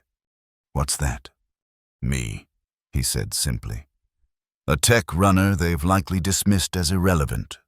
They'll be looking for you, for other beast women, not for someone like me. Harriet turned to face him, her amber eyes reflecting the starlight. You've come a long way from the man who was angry about being bitten in a marketplace. Well, I'm still not thrilled about how it happened, Hank admitted with a small smile. But I understand it better now. Why you did it, what it means. He reached out, his fingers finding hers in the dim light. And I'm glad to be part of this, part of something that matters. Harriet's hand closed around his, her grip firm but gentle. When this is over, she said quietly, when all of them are free and the syndicate's program is dismantled, what then? It was a question Hank hadn't allowed himself to consider until now. The future beyond their immediate mission had seemed too uncertain, too distant to contemplate. But standing here, under the stars with Harriet, he found himself wanting that future to exist. I don't know, he answered honestly. But I'd like to find out. Together. The word hung between them, heavy with meaning and possibility. Harriet's expression softened, and she stepped closer, her free hand rising to touch the nearly healed bite mark on his shoulder. "Together," she echoed, and sealed the promise with a kiss that felt like claiming and being claimed all at once, a bond freely chosen this time, by both of them. The mission to Meridian unfolded with the precision of a well-designed algorithm. Their approach to the executive's compound went undetected, the garden's dense foliage providing ample cover as they positioned themselves along Lena's patrol route. Harriet moved ahead to make initial contact, while Hank and Sarah remained hidden, the dampening field device and control transmitter ready. Lena appeared right on schedule, moving through the garden with the same predatory grace that characterized all Beastwomen. She was smaller than Harriet, but no less lethal in appearance, her movements controlled and efficient as she scanned her surroundings. The moment she detected Harriet's presence was evident in her immediate shift to combat readiness, her body tensing as she identified another Beastwoman in her territory. Harriet emerged from concealment slowly, hands visible, adopting a non-threatening posture while still maintaining the dignity of a free Beastwoman. "Lena," she said simply, "I've come to offer you a choice." Lena's expression registered surprise at being addressed by name, followed by suspicion. "Who are you? How did you access this area?" "My name is Harriet. I was third generation, like you, syndicate-controlled. Until I escaped." Harriet took a careful step forward. "The implant in your skull, it does more than track you. It can override your will, turn you into a puppet. I can prove it, and I can free you from it." Confusion flickered across Lena's face, quickly replaced by the blank expression of syndicate conditioning. "You're a rogue asset. You should be terminated or returned for reconditioning." She reached for her weapon. "I'll escort you to containment." Harriet didn't move, didn't react to the threat. "You feel it, don't you? The wrongness, the sense that your thoughts aren't entirely your own. That's the implant. Lena, that's the control they've built into you." A moment of hesitation, a flicker of doubt in Lena's eyes. That was all the opening they needed. Sarah activated the transmitter, sending the precisely calibrated signal to Lena's implant. The effect was immediate. Lena froze in place, her limbs suddenly unresponsive, though her consciousness remained intact, evident in her panicked eyes. "It's temporary," Harriet assured her, moving forward to catch Lena as the paralysis made her body sag. "Just long enough to get you somewhere safe. Somewhere they can't use this against you again." With Lena secured, they made their way back through the gardens toward their extraction point. The immobilized Beastwoman was conscious but unable to resist as they carried her to the waiting shuttle hidden in the nature preserve adjacent to the executive's compound. They were halfway to the shuttle when the first alarm sounded from the compound behind them. The syndicate had discovered Lena's absence sooner than anticipated. "We need to move faster," Sarah urged, helping Harriet support Lena's weight. "They'll have response teams deploying within minutes." Hank took point, leading them through the dense undergrowth of the preserve by the route they had scouted earlier. The shuttle was close now, just beyond the next ridge.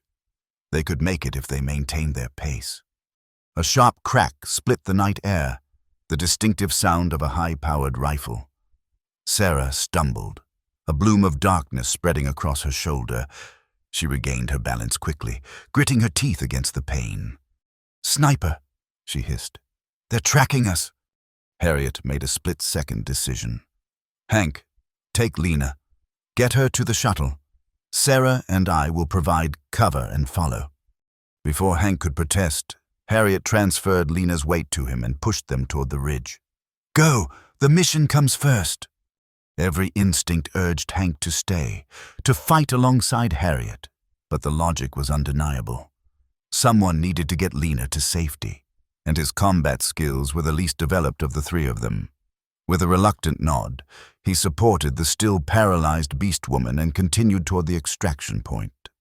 Behind him, he heard the distinctive sound of Harriet's pulse rifle engaging, followed by Sarah's lighter sidearm. They were buying him time, drawing the syndicate forces away from his position. The ridge loomed before him, steep but manageable under normal circumstances. With Lena's dead weight, it became a grueling climb. Hank's muscles screamed in protest as he half-carried, half-dragged the Beastwoman up the incline, loose soil and rocks giving way beneath their feet. A bullet struck the ground beside them, showering them with dirt and stone fragments. The sniper had spotted them despite Harriet and Sarah's efforts to draw their fire. Hank changed course, zigzagging to make them a more difficult target as they continued the ascent. They reached the crest of the ridge, the shuttle now visible in the small clearing beyond. Just 50 more meters to safety. Hank redoubled his efforts, practically carrying Lena now as her paralysis began to wear off, her limbs twitching as motor control gradually returned. Another shot, closer this time, the bullet grazing Hank's arm. The sharp pain nearly made him lose his grip on Lena, but he maintained his hold through sheer determination. They were almost there, almost to safety. The shuttle's hatch opened as they approached, the pilot having spotted their arrival. Hank managed the final few meters on pure adrenaline, hauling Lena through the open hatch and collapsing with her onto the shuttle's deck. "The others?" the pilot asked, already engaging the engines for a rapid departure. "Still coming," Hank gasped, pressing a hand to his bleeding arm. "Wait for them." Lena was regaining more control now, her eyes still wide with fear and confusion, but her body beginning to respond to her commands.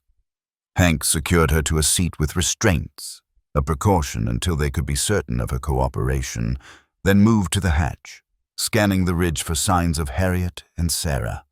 Minutes passed with no sign of them. The shuttle's sensors detected syndicate forces converging on their position from multiple directions. The pilot grew increasingly anxious. "We can't wait much longer," she warned. "Another 5 minutes, and we'll be surrounded." Hank's jaw clenched as he continued to watch the ridge.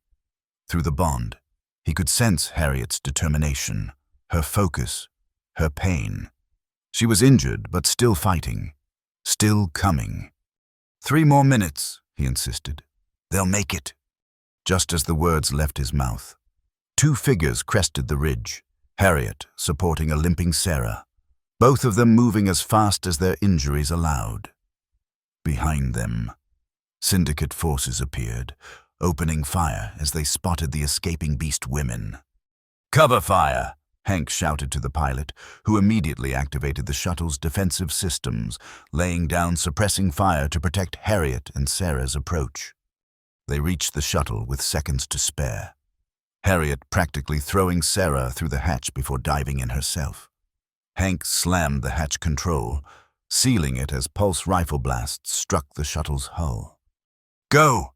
Harriet ordered, and the pilot needed no further encouragement. The shuttle lifted off with a roar of engines, accelerating away from the clearing as syndicate forces continued their futile attack from the ground. Harriet and Sarah were both wounded, Sarah with the sniper shot to her shoulder, Harriet with multiple pulse burns along her side and leg. Hank helped them to seats, securing them for the rough ascent as the shuttle pilot executed evasive maneuvers to avoid potential aerial pursuit. "Lena?"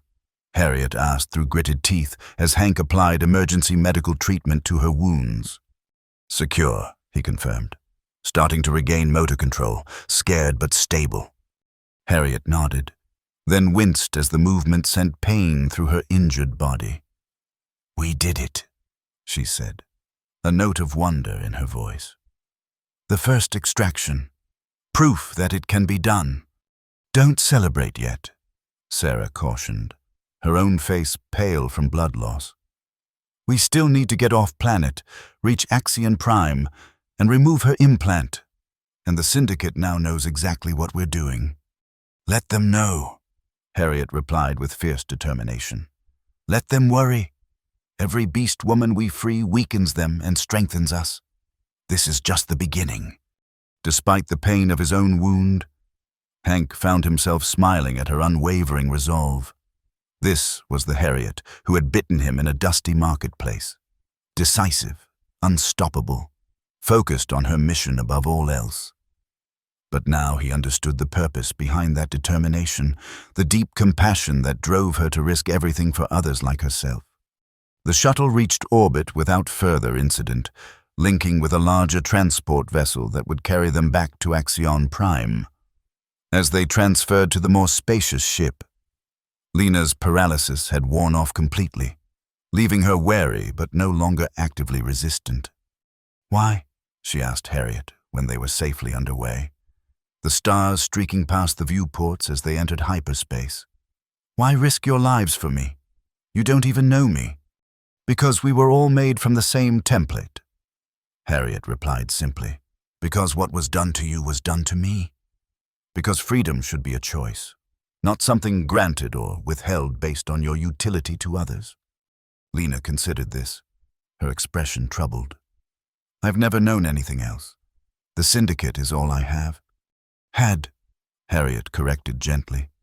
"Now you have us, a community of your kind, making their own choices, defining their own purpose." She glanced at Hank.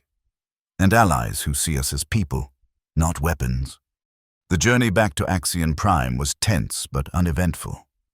Lena gradually relaxed as the distance from Meridian increased, asking questions about the facility, the other escaped Beastwomen, the life they had built for themselves. By the time they landed, she had moved from wary acceptance to cautious optimism about her future. The scientists were ready for them, whisking Lena away to begin the process of dampening her implant and preparing for its eventual removal.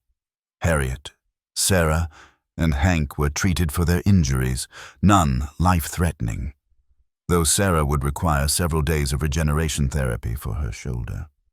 "One down, 11 to go," Sarah said as they recovered in the medical bay.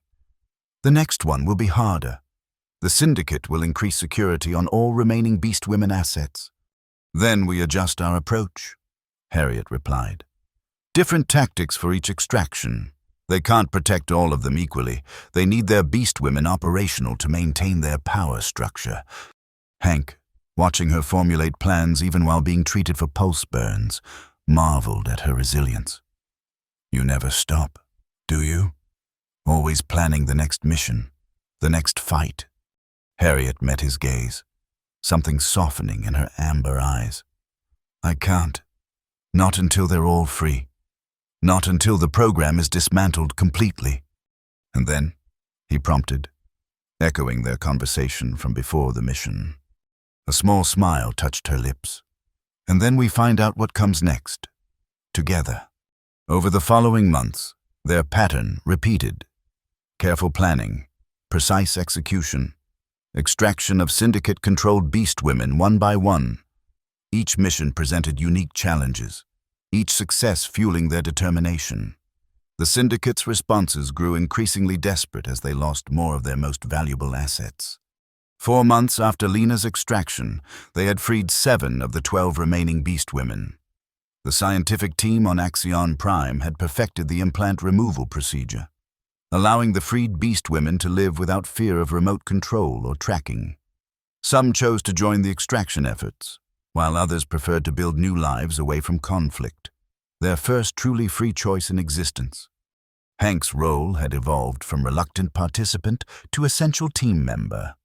His technical skills proved invaluable for bypassing security systems, creating distractions, and developing new extraction strategies as the Syndicate adapted their defenses. The bond with Harriet had deepened into something profound and symbiotic, their strengths complementing each other in ways neither had anticipated. They were planning their 8th extraction, a particularly challenging case involving a 4th-generation Beastwoman guarding a high-level Syndicate facility. When intelligence arrived, that changed everything. "The Syndicate is consolidating," Sarah reported during their strategy session. "They're bringing the remaining 5 Beastwomen to a single location, their primary research facility on Iridian. They're abandoning the distributed model." Harriet frowned. "That's a significant tactical shift. Why would they make themselves so vulnerable?" "Because they're activating the final phase of the program," Sarah explained grimly. "According to our intelligence, They're implementing a new control system, one that doesn't rely on individual implants. A broadcast system that can override all Beastwoman neural patterns simultaneously, regardless of generation or modifications. The implications were staggering. If successful, such a system could recapture control of not only the 5 remaining Syndicate Beastwomen, but potentially all those they had already freed. "How close are they to deployment?" Hank asked, already calculating potential countermeasures.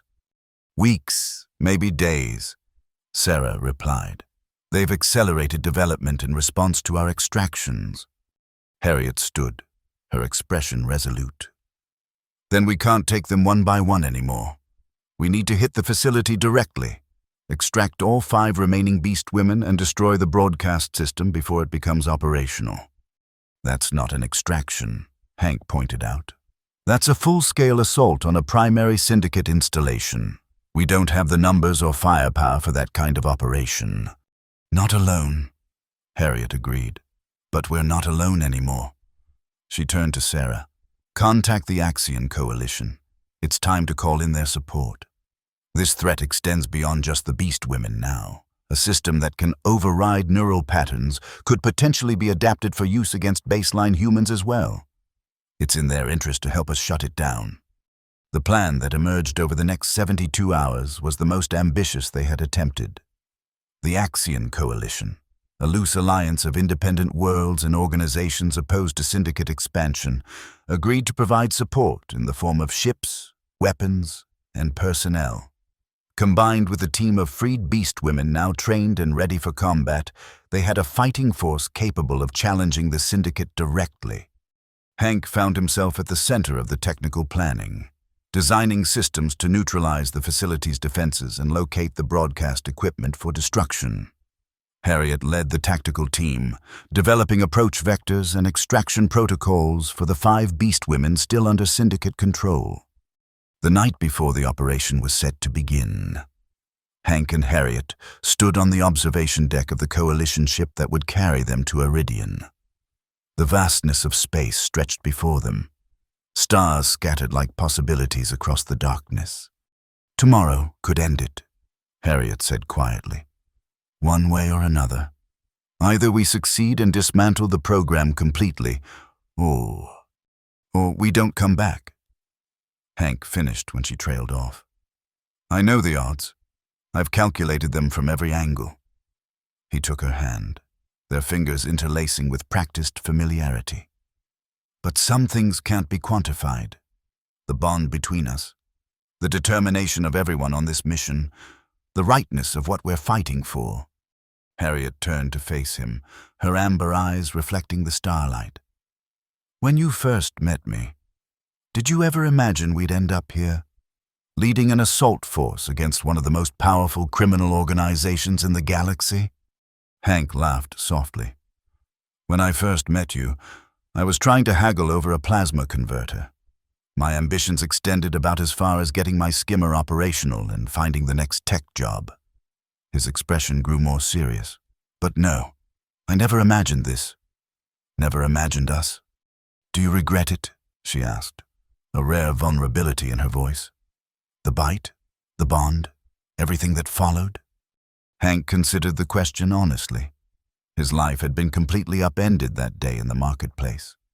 He had been thrust into danger, forced to adapt to circumstances beyond his control, marked as a target by forces he had never wanted to confront. And yet, "No," he said with absolute certainty. "I don't regret any of it. Not the bite, not the bond, not the battles. This is where I was meant to be, who I was meant to become." He touched her face gently. "Who I was meant to be with." Harriet leaned into his touch, her usual stoic demeanor softening. "Tomorrow, when we face the Syndicate, remember that the bond works both ways. I feel what you feel, sense what you sense.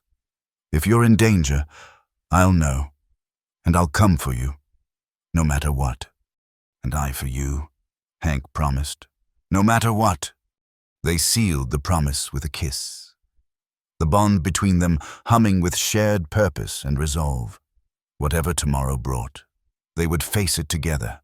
No longer predator and prey, no longer claimer and claimed, but equal partners in a fight for freedom that had become their shared mission. The assault on the Syndicate's Iridian facility began at dawn. Coalition ships breaking through the outer defenses while strike teams infiltrated the complex from multiple entry points. Harriet led the primary extraction team, targeting the secure area where intelligence indicated the 5 remaining Beastwomen were being held. Hank headed a smaller technical team, their objective the broadcast system control center deep within the facility's research wing. The Syndicate's resistance was fierce but fragmented. Their forces spread thin, trying to counter multiple simultaneous attacks.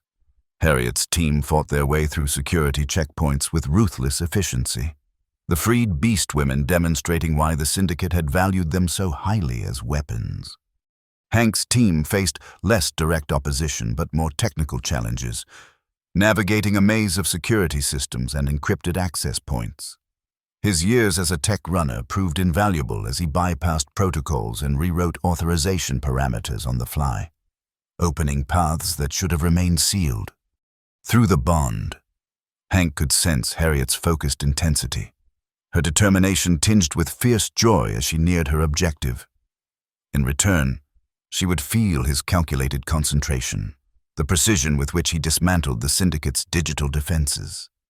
They reached their respective targets within minutes of each other. Harriet's team breached the secure holding area to find the 5 Beastwomen already prepped for integration with the new control system, neural interfaces attached to their implants. The Syndicate scientists and guards were swiftly neutralized, and the liberation process began, dampening fields deployed, primary implant functions disabled, evacuation protocols initiated. Meanwhile, Hank accessed the broadcast system control center, his team securing the area while he identified the central processing unit, the heart of the technology designed to enslave Beastwomen everywhere. The system was elegant in its terrible purpose, a testament to the Syndicate's technological prowess and moral bankruptcy. "System located and accessed," he reported over the comlink. "Beginning shutdown and data purge." "Extraction progressing," Harriet's voice replied, the sound of her reassuring him even as laser fire echoed in the background. 4 subjects stabilized, 1 remaining. Syndicate reinforcements inbound." Hank worked quickly, fingers flying over interfaces as he initiated the system shutdown. The Syndicate had built in multiple fail-safes, but they hadn't anticipated someone with his particular expertise and motivation. One by one, he bypassed the protections, corrupted the core programming, and began a complete data wipe of all research related to the broadcast technology. "Sir, we need to move," one of his team urged as warning klaxons began to sound throughout the facility. "The Coalition forces report Syndicate capital ships entering the system. Our window is closing." "Almost done," Hank replied, eyes fixed on the progress indicators. "We need to ensure nothing can be recovered or reconstructed." The final step was physical destruction of the prototype hardware, the actual broadcast emitter that would have projected the control signal. Hank's team placed demolition charges at key structural points while he completed the data purge. "Charges set," his security officer reported. 2-minute countdown on your mark." Hank verified the data purge was complete, then nodded. "Mark?" The countdown began as they retreated from the control center, making their way toward the primary extraction point. Hank's thoughts turned to Harriet, reaching for her through their bond, confirming she was also moving toward evacuation. What he felt in return sent ice through his veins. Pain, fierce determination, and a sense of impending sacrifice. Something had gone wrong with the extraction. "Harriet," he called over the comm. "Status report." "Final subject secured." Her voice came back, strained but controlled. "But Syndicate forces have cut off our primary evacuation route. Sarah is leading the team to the secondary extraction point with the freed subjects." "And you?" Hank demanded, already changing course, heading toward her position by instinct and the pull of their bond. "Where are you?" A brief pause, buying them time. The simple statement contained volumes of meaning that Hank understood immediately. She was holding off the syndicate forces alone, a delaying action to allow the others to escape with the freed Beastwomen. "No," he said flatly. "That's not the plan. Fall back to the secondary extraction point now." "Can't," Harriet replied, the sound of heavy weapons fire nearly drowning out her voice. "They'd follow. This is the only way to ensure the others get clear." A grunt of pain, quickly suppressed. "The mission comes first, Hank.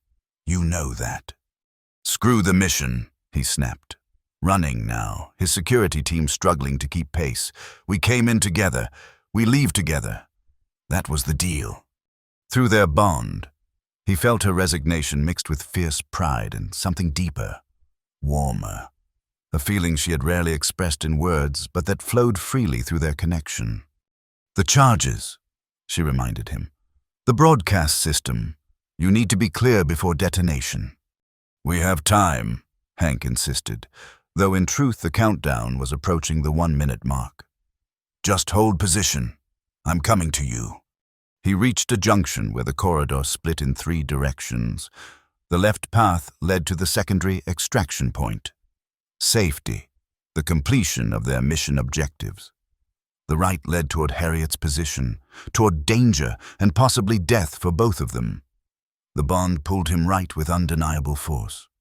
"Sir," his security officer urged, "we need to evacuate now. 30 seconds to detonation." Hank made his decision in an instant. "Get to the extraction point," he ordered his team. "I'm going after Commander Harriet." "Sir, there's no time." "That's an order," Hank snapped, already moving down the right-hand corridor. "Go!" He ran, guided by the bond and the sounds of battle growing louder ahead. Through their connection, he felt Harriet's surprise turn to alarm as she sensed his approach. "Hank, no!" Her voice came over the comm. "Get out now! The charges!" "Not without you," he replied, rounding a corner to find himself facing a scene of carnage. Harriet stood at the far end of a wide chamber, her position behind a barricade surrounded by the bodies of syndicate forces she had already eliminated. More were pressing in from the opposite entrance, kept at bay only by her relentless fire and tactical brilliance. She turned briefly as he entered, her amber eyes widening in a mixture of disbelief and something close to fury. "I ordered you to evacuate." "I don't take orders from you," Hank replied, dropping to a firing position beside her and adding his weapon to the defense. "Never have, never will. Partners. Remember? 15 seconds to detonation." The syndicate forces were regrouping for another push. Harriet's left arm hung useless at her side, a serious wound evident beneath her torn combat suit. Hank assessed their position, the enemy's approach, the dwindling time. "We can't hold this position," he said, already calculating an alternative. "But there's another way out." He nodded toward a maintenance shaft visible on the far wall behind them. "That connects to the environmental control system. It bypasses the zones where the charges are placed." 10 seconds. Harriet glanced at the shaft, then back at the advancing syndicate forces. "Cover me," she decided, and Hank immediately laid down suppressing fire as she moved toward the shaft, forcing the enemy troops to take cover. 5 seconds. Harriet had the maintenance shaft open, her injured arm hampering her movements but not stopping her. Hank began backing toward her position, maintaining fire to keep the syndicate forces pinned down. 3 seconds. Harriet disappeared into the shaft. Hank reached the opening and dove in after her, pulling the access panel closed behind him just as the first of the demolition charges detonated. The facility shook around them, the maintenance shaft creaking ominously as structural supports failed. They crawled rapidly through the narrow space, the bond between them guiding their movements in the near-total darkness. Secondary explosions followed the first, each one sending new tremors through the shaft. "Almost there," Harriet gasped ahead of him, her injured arm clearly causing her significant pain. Environmental control hub should connect to the external maintenance access. They emerged into a larger chamber filled with air processing equipment, now cycling into emergency protocols as the facility's systems detected the damage from the explosions. A hatch on the far wall was marked with emergency exit symbols. "That's our way out," Hank said, helping Harriet to her feet. Together they crossed the chamber, the facility continuing to shake around them as cascading systems failures triggered by the destruction of the broadcast center spread throughout the complex. The hatch required an emergency override code, standard for syndicate facilities, and one Hank had memorized during their planning sessions. He input the sequence, and the hatch hissed open to reveal the harsh Iridian landscape beyond. They stumbled out onto the rocky terrain, the facility behind them now visibly collapsing in sections, smoke and debris billowing into the sky. In the distance, coalition ships engaged with syndicate forces, the battle for orbit continuing even as the ground objective had been achieved. "We need to signal for extraction," Hank said, reaching for his emergency beacon. "The secondary rally point is 2 kilometers east." Harriet nodded, her face pale from blood loss but her eyes still alert. "The others? The freed beast women?" "If they followed the plan, they should already be off-planet," Hank replied, activating the beacon. Sarah would have ensured their evacuation was prioritized. They began moving east, away from the collapsing facility and toward potential rescue. Harriet's injuries slowed their pace, but she refused to stop, her legendary endurance pushing her forward despite the pain. "You should have left with the others," she said after they had covered nearly half the distance to the rally point. "The mission was more important than any individual, even me." Hank gave her a sideways glance. "Is that what you still believe? After everything we've been through?" Harriet was silent for several steps. "It's what I was made to believe," she finally said. "What was programmed into me from creation. The mission above all else. Sacrifice as necessity." "And what do you believe now?" Hank pressed. "Not what you were programmed to think, but what you choose to believe." Another long pause as they continued their difficult trek across the rocky terrain. When Harriet spoke again, her voice was softer, more uncertain than he had ever heard it. "I believe that some things are worth fighting for beyond the mission. Some connections matter more than abstract objectives." She met his gaze briefly. "I believe that coming back for me was simultaneously the most foolish and most meaningful thing anyone has ever done for me." Hank smiled despite their dire circumstances. "Then my work here is done. I've successfully reprogrammed the most stubborn beast woman in the galaxy." A small laugh escaped her, quickly turning to a wince as the movement aggravated her injury. "Not reprogrammed, freed. There's a difference." "Yes," Hank agreed, his expression growing serious again. "There is." They reached the rally point as the sun began to set, casting long shadows across the barren landscape. Harriet's condition had deteriorated during the journey, blood loss and exhaustion taking their toll despite her enhanced physiology. Hank helped her to a sheltered position among the rocks, then climbed to a higher vantage point to scan for approaching rescue craft. The skies above were still filled with the distant flashes of space combat. Coalition and syndicate forces continuing their battle for control of the Iridian system, closer to the horizon. Hank spotted what he was looking for, the distinctive outline of a coalition rescue shuttle, following the signal from his beacon. "They're coming," he called down to Harriet. "Hang on, just a little longer." By the time the shuttle landed, Harriet was drifting in and out of consciousness, the bond between them flickering like a flame in strong wind. Hank carried her aboard himself, refusing to release her to the medical team until they were safely away from Iridian's surface. The journey back to the Coalition flagship was tense, the medical team working to stabilize Harriet's condition while Hank received updates on the operation's outcome. The news was better than they had dared hope. All 5 beast women had been successfully extracted, the broadcast system completely destroyed, and the syndicate forces in retreat across the Iridian system.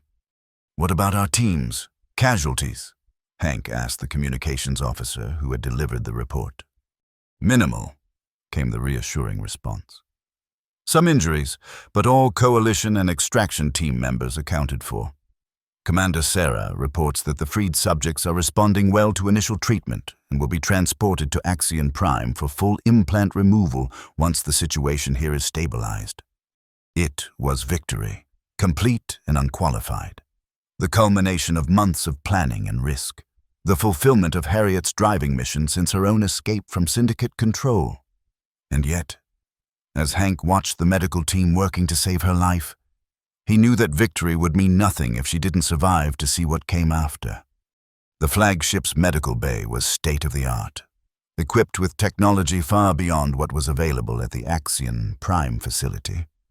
Harriet was immediately transferred to an advanced treatment pod, a team of specialists congregating to address her injuries.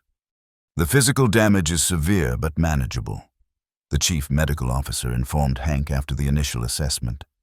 But there's a complication. The implant at the base of her skull was damaged during the battle, sending erratic signals to her neural pathways, causing cascading system failures throughout her body. "Can you remove it?" Hank asked, dread pooling in his stomach. "Yes, but not here. Not under these conditions. The procedure requires specialized equipment and expertise specific to Beastwoman physiology." The doctor's expression was grave. "We need to get her to Axion Prime immediately. Their medical team has developed protocols for this exact scenario." "How long does she have?" "If we maintain her in stasis during transport, perhaps 48 hours. After that, the neural damage becomes irreversible." The Coalition commander authorized their fastest vessel for the transport, with Hank accompanying Harriet's stasis pod. The journey to Axion Prime, normally a 3-day trip, was compressed into 36 hours of push-system hyperspace travel. The ship's engines strained to their limits. Throughout the journey, Hank remained beside the stasis pod, monitoring Harriet's condition through both the medical readouts and their increasingly fragile bond. In stasis, her consciousness was suspended, but something deeper remained. The fundamental connection that had formed between them from the moment of her bite in that dusty marketplace. Dr. Lon was waiting when they arrived, a surgical team already prepped and ready. "We've been monitoring her telemetry during your approach," the doctor explained as Harriet was transferred from the stasis pod to the surgical facility. "The damage is significant, but follows patterns we've seen before. We have a clear approach for the procedure." "And her chances?" Hank asked, unwilling to release Harriet's hand until the last possible moment. Dr. Lon's iridescent skin shifted hues in what Hank had learned was an expression of cautious optimism. "Better than they would be anywhere else in the galaxy. We've performed this procedure successfully 11 times now, but each case is unique, and her implant's damage creates additional complications." It was the best answer he could hope for under the circumstances. Hank finally released Harriet's hand as the surgical team prepared to begin the delicate process of removing the damaged implant and repairing the neural pathways it had compromised. "The bond," he said suddenly as they were about to take her into the surgical chamber.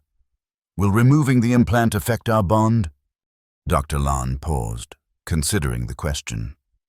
"The implant isn't the source of the bond. It's something more fundamental in Beastwoman biology. But neural patterns may shift after removal. The bond might feel different, perhaps less intense, or simply altered in quality. We can't predict exactly how." Hank nodded, accepting the uncertainty. "Save her life. Everything else is secondary." The surgery lasted 14 hours, the medical team working in shifts to maintain precision throughout the delicate procedure.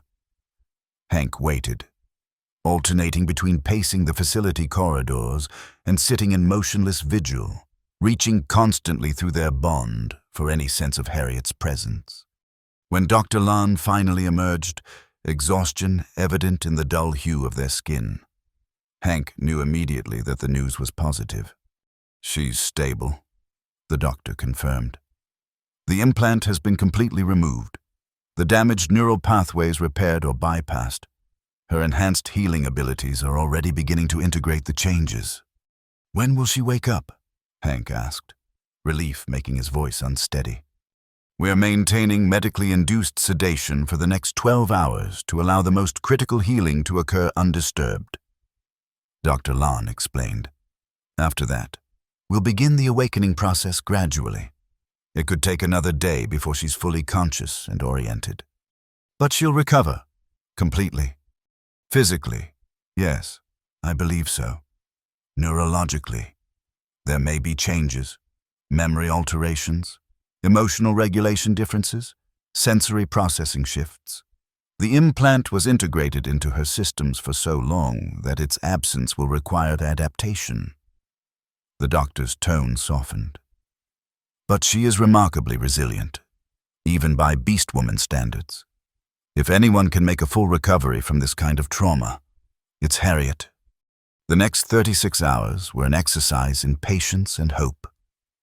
Hank remained near Harriet's recovery room, leaving only briefly when forced to by the medical staff for his own rest and nutrition. Through their bond, he began to sense her consciousness returning, first as vague impressions, then clearer emotional states, and finally distinct thoughts as the sedation was gradually reduced. He was at her bedside when her eyes finally opened, those amber irises taking a moment to focus before finding his face. "Hank," she said, her voice rough from disuse, but unmistakably hers. "You're here? Where else would I be?" he replied, taking her hand gently. "How do you feel?" Harriet was silent for a moment, seemingly taking inventory of her body and mind. "Different," she finally said. "Lighter. Somehow, like something that was always humming in the background has gone quiet." Her free hand moved to the base of her skull, feeling the healing incision where the implant had been. "It's really gone." "Completely," Hank confirmed. "Dr. Lon says there's no trace of it left in your system. You're free. Harriet, truly free." A complex series of emotions crossed her face. Relief, wonder, and something that might have been fear. "And the others?" "The mission?" "Complete success," he assured her. "All 5 Beastwomen extracted, the broadcast system destroyed. The Syndicate's Beastwoman program is effectively finished. They lack the resources and research to rebuild it anytime soon, especially with the Coalition now actively monitoring for any signs of revival." Harriet absorbed this information, her expression gradually shifting from concern to cautious satisfaction. "We did it," she said softly. "What we set out to do, it's finished." "The mission is finished," Hank agreed, squeezing her hand gently. "But that doesn't mean everything is—" Her eyes met his, a question in them. "The bond," she said. "Is it— can you still feel it?" Hank nodded. "It's different, less urgent, maybe calmer, but it's still there." He placed his other hand over his heart. "Still here." Relief flooded through her, visible in the relaxation of tension he hadn't even realized she was holding. "I was afraid," she admitted. Afraid that without the implant, without the mission, there would be nothing left binding us together. "The implant didn't create our bond," Hank said, echoing Dr. Lon's words but investing them with deeper meaning. "And the mission didn't define it. What's between us is something we built ourselves, choice by choice, day by day." Harriet's hand tightened around his. "And now, with no mission, no syndicate to fight, what do we choose now?" It was the question that had hovered at the edges of their awareness throughout their campaign against the syndicate. What would come after, if they succeeded and survived? Now, facing it directly, Hank found the answer simpler than he had expected. "Whatever we want," he said. "That's what freedom means, isn't it? The right to choose our own path forward." He smiled. "Together, if that's what you want." "Together," Harriet echoed, the word carrying the weight of promise, just as it had that night before the final mission. But now the promise extended beyond survival, beyond the next battle. Now it reached toward a future neither of them had dared to fully imagine until this moment. I still don't believe in fate, Hank said, thinking back to their conversation in the bunker all those months ago. But I do believe in choices. And every choice that led me from that marketplace to this moment, I wouldn't change any of them, not even the bite. A smile touched Harriet's lips, transforming her face in that rare and wonderful way that still caught Hank's breath. The bite was just the beginning, she said, the first choice of many, and we have so many more choices ahead of us. Hank replied, leaning forward to seal the promise with a kiss. As their lips met, the bond between them hummed with possibilities, no longer a claim of ownership or a tactical advantage, but a connection freely chosen and continually renewed. Whatever came next, whatever path they followed from this moment forward, they would face it as they had faced everything since that fateful day in the marketplace. Together.